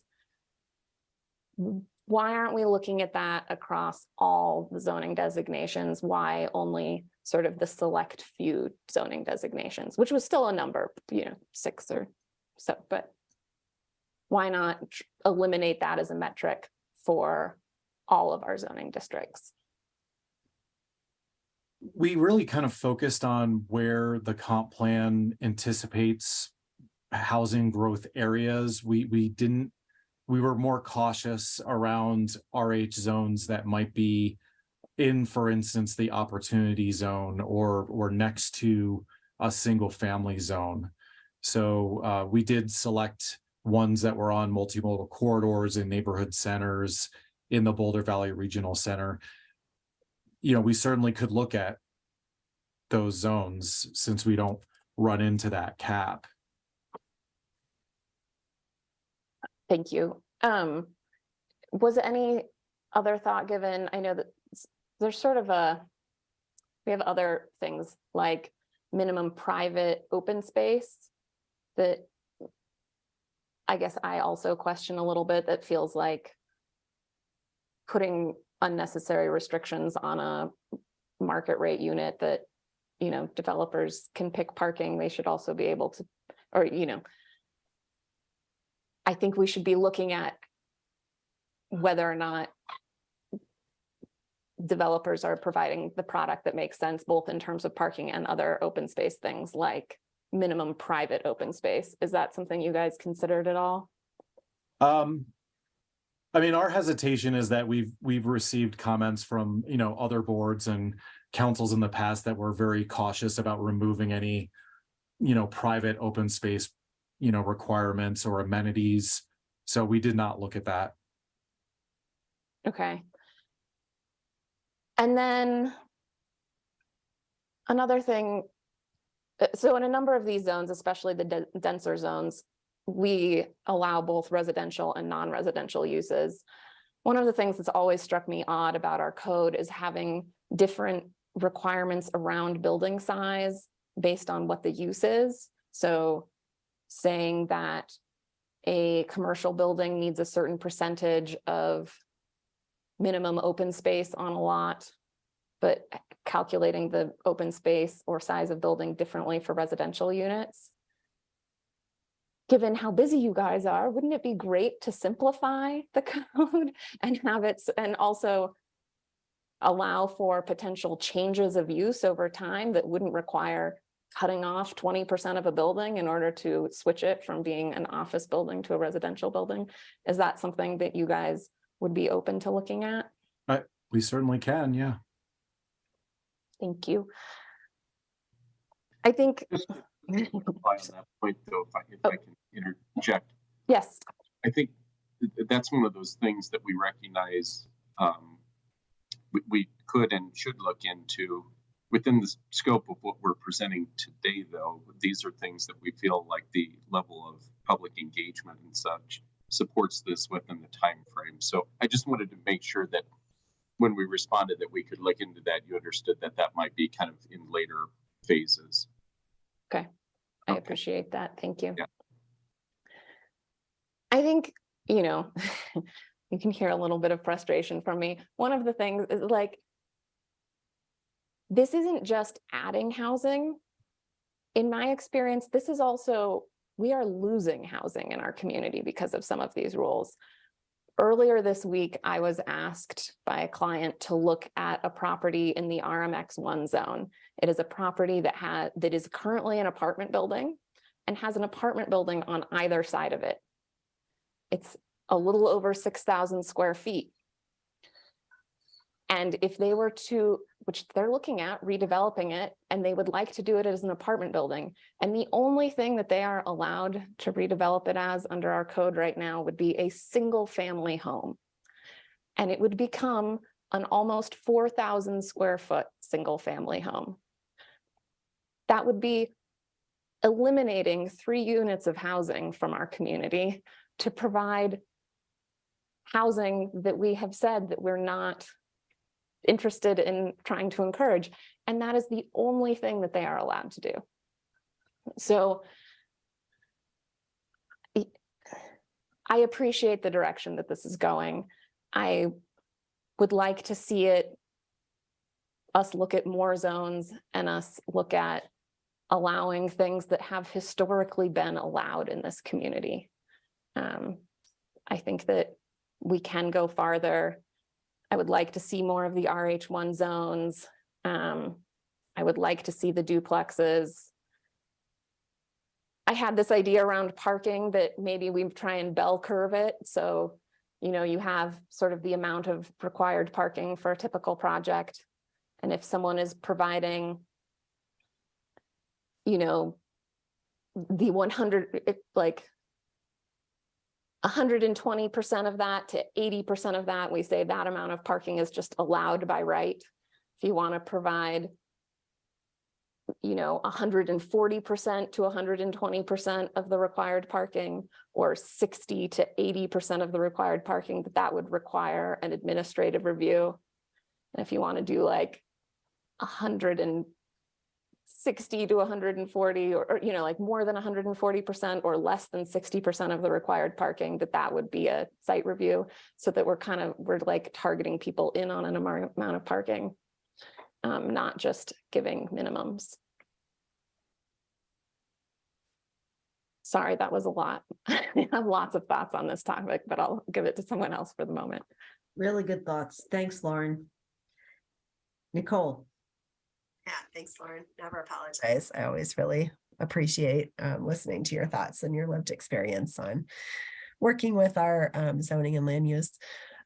So I would just like to add kind of a second to Lauren's appreciation for all this work and the ideas that are coming forward, and also her desire to look at how we can go even farther than that. Kind of related, if the state housing legislation doesn't pass this year, it will pass in the near future. The writing has been on the wall that it was coming for a couple of years. I was talking about this even when we were campaigning in 2021. And now that the process has started, I really am like so confident we're going to get there, if not this year, then soon. And other states whose growth in housing costs we've mirrored, like Oregon and California, they've followed this pattern in recent years. Washington State is heading toward eliminating single family zoning right now. So in my opinion, this really is not a matter of if, but when.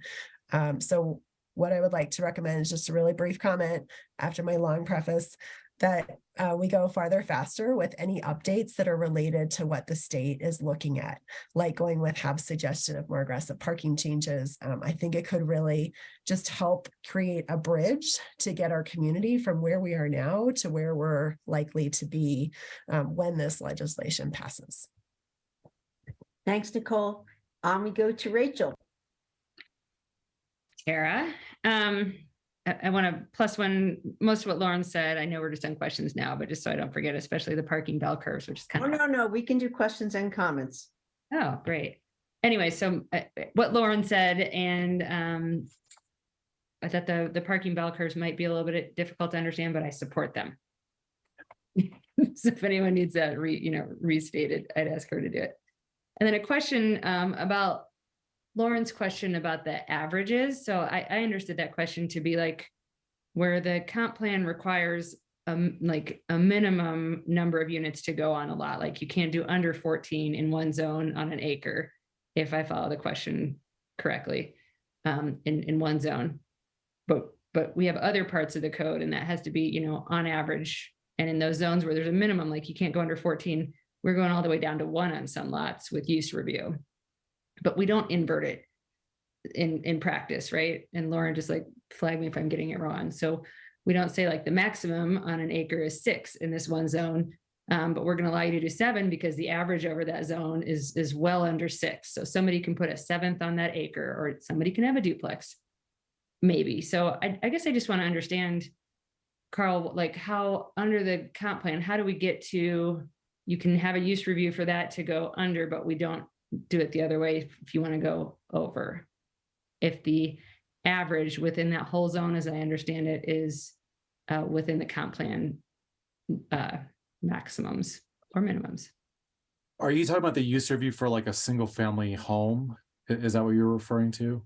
Well, I'm referring to whatever you were referring to as a use review, because when Lauren asked your question, you said you can go to use review if you want to put a single family home on a lot that would otherwise require 14 units under the comp plan. I mean, it gets really tricky when you're talking about average density across a particular prescribed area, like researching every property within a certain area to figure out the density. In most cases, you know, particularly in single family zones, it's pretty constant. It's in that range of 6 dwelling units per acre. They typically are maxed out. There are some areas like Lauren brought up, the RMX1, that's a little more challenging and complex because it was a high density zone in the past, and then the zoning was changed to basically a lower density. So that's why you have a lot of non-conforming apartment buildings in that area, and that if you were to redevelop, it wouldn't allow more than a unit or 2 now. But that, again, I think we run up against those limitations in the comp plan because of the non-conformities, and that there's areas that are maxed out. But I guess it would seem to me that we would just have pretty ready access to, like, you know, this zone, you know, incorporates these blocks, and here's how many units are on that, you know, in that zone. We don't have that as a city, because it just seems like we may be, you know, already farther along than we think we are, if it's possible to do some of the stuff that we're after, because it is actually allowed under the comp plan. We've just been sort of interpreting it or applying it in a conservative way. And maybe we want to say, let's, you know, lift up the comp plan as written and on average, and know what the average is. And then if you're in this zone, there's room for 200 duplexes there, or whatever. Like, is that an option? I mean, I think we could look at the mixed density areas again, just because it does allow up to 20 dwelling units per acre.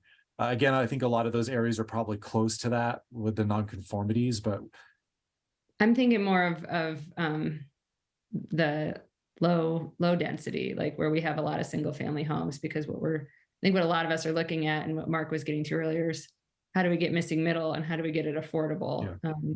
Yeah. I mean, we've done a fair amount of analysis of the single family areas. Like I said, a lot of them are already maxed out.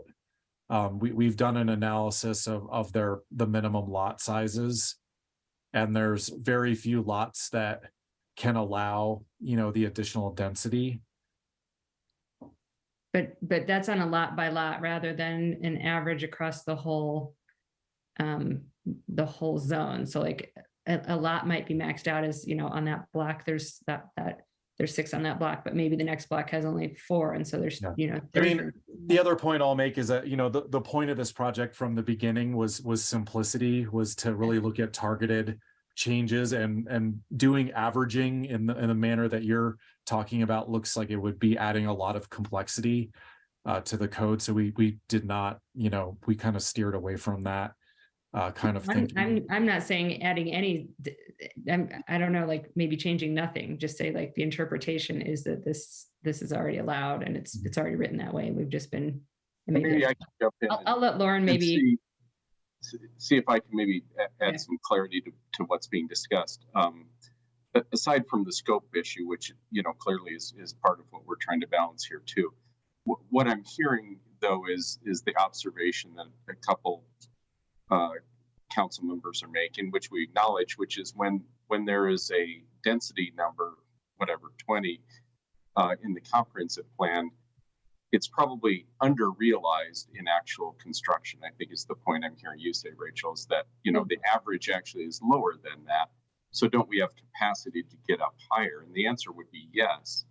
I think from an administrative standpoint, the challenge becomes if you tell everybody then that they can do more, then you do run the risk that you push beyond the average. And that's where we start to get into infrastructure capacity issues.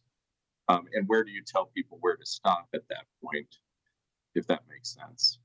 I mean, I guess that's why I would have to go to use review so that we would just know as we were going, or some sort of administrative review, like, you know, if well, use review wouldn't really get you there. And I think, Carl, maybe I misunderstood, but I think your point about the use review is just that essentially became a disincentive to do low density, and it was just a mechanism, Correct, right or wrong, to try to discourage people from doing that. But no individual use review is going to take away, if the property right in that zone district is reinterpreted, let's say, it would have to be granted to everybody in that, and we would potentially then see everybody then push beyond what the infrastructure in that area. It's definitely an area we should study as part of an update to the comprehensive plan. But I think to do it with an interpretation or a change in the code is where it becomes problematic. Is I think what we're trying to say across. Hopefully, going to keep me honest in my restatement. Okay, I'll come back to that after, but I understand the answer to the question there. Thank you. So I have a couple more, and one I'm going to hold that one just because I think it's a little too much for tonight because we're already so late. So let's see. I guess I'll jump ahead to some engagement questions that I have. There were a couple spots where we and came up in the presentation as well tonight, where it was mentioned like staff has been hearing and Boulder has been called and some have noted. And then there was alluding to there were some conversations with the public, and I'm trying to understand like who has staff been hearing from, and who was invited to have those conversations. It's kind of sounded like some of them were one-on-one, and I just want to make sure that like if we're putting in a memo that staff has been hearing, you know, that we're in elastic market, like Mark was talking about, like, you know, if that's two people saying that, and it's not a, you know, I don't know, statistically compelling or necessarily even been looked into yet, that's concerning to me. So just wondering how that, like what went on with the engagement that made its way into the memo there. I mean, we try to reach out to people on both sides of any issue to hear the perspectives. We try to get the word out through the newsletter. We talk to anyone who reaches out to us. I think through the outreach meeting, we tried to create a balanced group of people that are more on the housing advocacy side, and then also including folks from single family neighborhoods that have you know had shown interest in this project before. So we tried to balance it out. I mean, we go through that, the word gets out, you know, through certain channels, they contact us and we have conversations with them. It's just our standard way of, you know, hearing feedback. Okay. Well, for me, like when people say like people say, or I've heard, that's just a little bit tricky because it sounds anecdotal and maybe reminds me of a recent president. But then moving down a little bit, in the same thing on engagement, there's a couple lines. One says it is imperative that the project focus on targeted stakeholder outreach as well. This includes interested groups such as Plan Boulder, Better Boulder, Boulder Chamber of Commerce, and then some focus groups. And you know, the ones who are called out sort of above the line specifically, I guess I just want to challenge us to maybe rethink who we're calling out specifically as targeted stakeholders. And, you know, below there's you know, more, I guess, diversity of viewpoints or people who might be involved in those groups. Because I'm worried that, and I'm very familiar with two of the three groups, and I don't know that any of them capture like Gen Z voices or much millennial voices. And those are the generations that have such a hugely vested interest in missing middle because they're priced out and some of the other things we're looking at. So I guess want to ask how we got to like designating who is a targeted stakeholder. My question is, how did we pick targeted stakeholders? I think some of it, comes from experience of working here for many years and the people that we've talked to, and we know people on both sides of the issue and reaching out to them. But I think what you're saying is kind of in line with kind of the discussion we had during occupancy about kind of broadening outreach to folks that we don't typically reach out to. So we are going to do that, and we can certainly talk about these options in those conversations. Okay, and similarly, there's Nextdoor is called out a little bit lower, and I'm not bombing on Nextdoor, but wonder like what is the flip side of that? Like, is it Reddit or is it TikTok? Like, so there's got to be some inverse of like who you find on Nextdoor, and there's nothing in the memo that says to me like we're going to get kind of the other side of that for getting the word out and promoting opportunities. So just want to wonder how we, same thing, like how'd we land at Nextdoor? Are there other options there? Mm-hmm. If I can add just one other thing about input that maybe hasn't been stated is that a lot of the input kind of implied behind this too, since these are very thin slice, surgically targeted, low-hanging fruit, if you will, that changes that could be made really relate back to the many various council and planning board conversations about specific projects, such as Diagonal Plaza. And I think that's maybe been understated at this point, that's been a big part of the feedback leading to this too. Okay, that's all the questions I'll ask. Thanks. Okay, Matt. Thanks, Tara.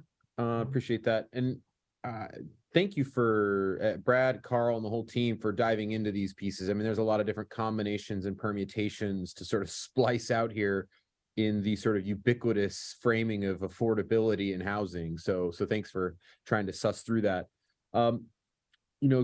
There seems to be sort of, I think what I'm hearing is that we're clearly maybe pausing on, or at least the idea is to pause a little bit on pushing for duplexes, triplexes, because state legislation may force our hand inevitably in that regard. But something that has to happen regardless is, it seems like an infrastructure study, because it seems like whether the governor's plan works or doesn't, we would be pursuing wanting to increase density in single family zones through duplexes and triplexes. So to me, just like as Aaron was saying earlier, there are things that are independent of the plan. An infrastructure study seems like it would be independent of the plan because it would happen no matter what. And so I'm wondering, how do we move that up, or where do we fold that into the process, versus are we waiting to make a decision on that? Because it seems like, as this conversation is laid out, that needs to happen no matter what. And so I just want to, are we still yet to decide to do that, or are we just saying we will do that just down the road? I'm just not quite clear where we're going with that. At this point, we anticipate that as part of the intelligence gathering for the comprehensive plan update. And you're right, that would need to be a very robust one. And it seems clear from discussion, not only in this setting, but in other settings, that it's time for a citywide analysis in that regard, for all of the reasons you state. Well, I'm glad you brought that up, Brad, because, something that Carl brought up, which I'm certainly sensitive to, is that, just discussing, changing what allowable housing is, what is allowable in single family zoning, is going to require a lot of feedback, and there will be a lot of opinions and thoughts on this. And as that pertains to the comp plan, does that scale of an ask or a project go really outside what would be deemed as sort of the normal scope of work for the comp plan? No. So we would be able to fold that in, there would be capacity for it. Because I'm only worried that if it's such a monumental part of it, would we need to then create that as part of our work plan to just really carve out the space? But I guess maybe you're saying that, no, it will fold into what we need to do over the 2 years we have to work on it. It is complicated, contemplated, sorry, contemplated as part of that. And in fact, we are getting prepared to put a scoping document together for you with a long-range projection of how the comprehensive plan would lay out, because we do envision a very robust one that does need a good amount of on-ramp to get us into that kind of comprehensive look that you're speaking to. Okay. I guess I don't know if my next question fits into 2 or not, but I guess I'll just ask it now because I'm not sure it really fits into 2 since it's still a residential. So my last real question / comment is kind of is still on the same topic. I know that we might want to wait to see what the governor does for obvious reasons, but that may not happen. Just the same as we might not actually get what we want from the comp plan process, right? There is a lot of different boards that have to review and approve our asks in the comp plan process. So as much as I think there's optimism that we will get what we want for residential, there's also a lot of forces acting on it that aren't in our control. And so with that said, I'm hopeful that there's a way that we can perhaps on a more faster track think about allowing, duplexes or triplexes in some limited set spots in single family residential through use tables so that we can start to build that capacity and inventory sooner rather than later. And so I understand infrastructure plays a role there, but I'm thinking maybe corner lots or some other way to keep it limited, but still build that capacity. Because at the end of the day, our school enrollment is dropping and we are not getting the needed families in those areas to maintain those school enrollments. So if we have to wait 2 years before we start doing that, we're further behind the 8 ball versus just starting to gradually take a bite out of that. So that's something that I hope that we could be interested in and do so that doesn't require the other facets of comp planning and infrastructure study as well. Yeah, and we've outlined that as one of the options, in the housing type section. So option B, 2, I think. We can change the use tables to allow more housing types in single family zones. We already allow it in RL2. RL2 is kind of a unique low density zone because it's 2 to 6 dwelling units per acre, but it does allow attached housing, triplexes, quadplexes, but it still has to meet those density limits. So we could do something similar in those other zones. But again, the point we're making is that a lot of those areas are maxed out. It makes it difficult.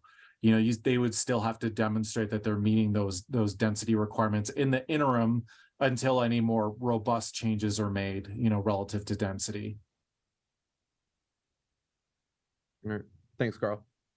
Okay, anybody have any last words? Bob, Mark, your cameras are off, so I take it. No.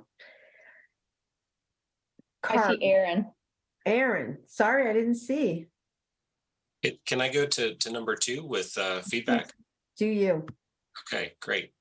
Well, I appreciate all the comments people have made and the directions people are thinking of us going. So some great questions and comments there.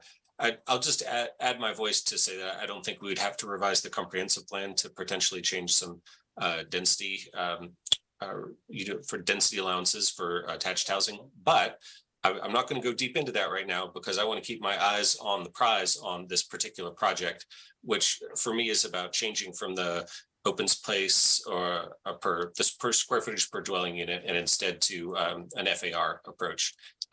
We've been hamstrung by these regulations for decades. We keep getting larger, more expensive units or getting commercial properties where we would rather have housing because we're not allowing enough units and smaller enough units. And so this is the piece that I'm really interested in this project. I'm very excited to see this coming forward. I've been frustrated about this for over 10 years in my time on planning board and council. And this will unlock, I think, hundreds of housing units at more affordable price points and get us more inclusionary units as well as a consequence. So I want to make sure that what we're doing here is simple enough to get that initiative across the finish line in the next few months. Because I think it's by far our biggest community benefit from this initiative. And I think one of the things that this council will accomplish that while subtle and kind of inside baseball will make a real difference for the community. So really excited that you brought this forward. And I just would like to support something that Lauren mentioned earlier, which is that if we can add in a few additional zones that would make sense, that are, like RH zones, high density housing zones that are like along some of our transit corridors that could also benefit from this change, then I would love to see that as well. Hopefully it wouldn't be too much more work to just add in 2 or 3 additional zones, since you're essentially making the same kind of change to those as you're making to the ones that you've proposed here. So I'm not going to list which ones I think are the best ones, but if you could spend a few minutes looking into that and considering whether there could be a few others, I think that would be beneficial. And your other recommendations, I think, are great. We don't need the additional use reviews on the efficiency living units. You've proposed some targeted parking improvement changes that I think are great. So I'd love to see those move forward. One thing I would just say with the change on the administrative reduction on parking, so that it could be done administratively at 25%, consider being a little more aggressive on that one. Maybe it's 30%, maybe it's 35%. I think generally, I would love to see us revise our parking regulations at a more granular level. We don't have time for that this year, but in the meantime, I think really our parking requirements ask for too much parking, and so I think we could be a little more aggressive here.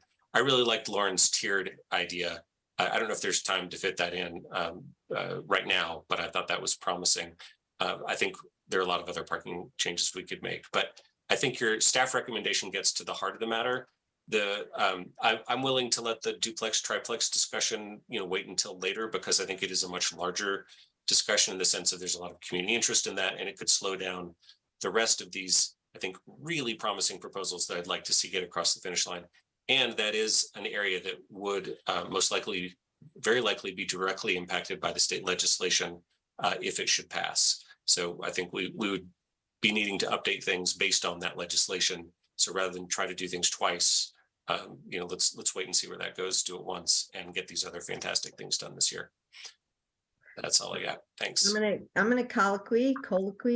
That was the right way to say that. And agree with you, Aaron. And also, even though I'm new to the housing world, I'm very excited about the removal of density requirements.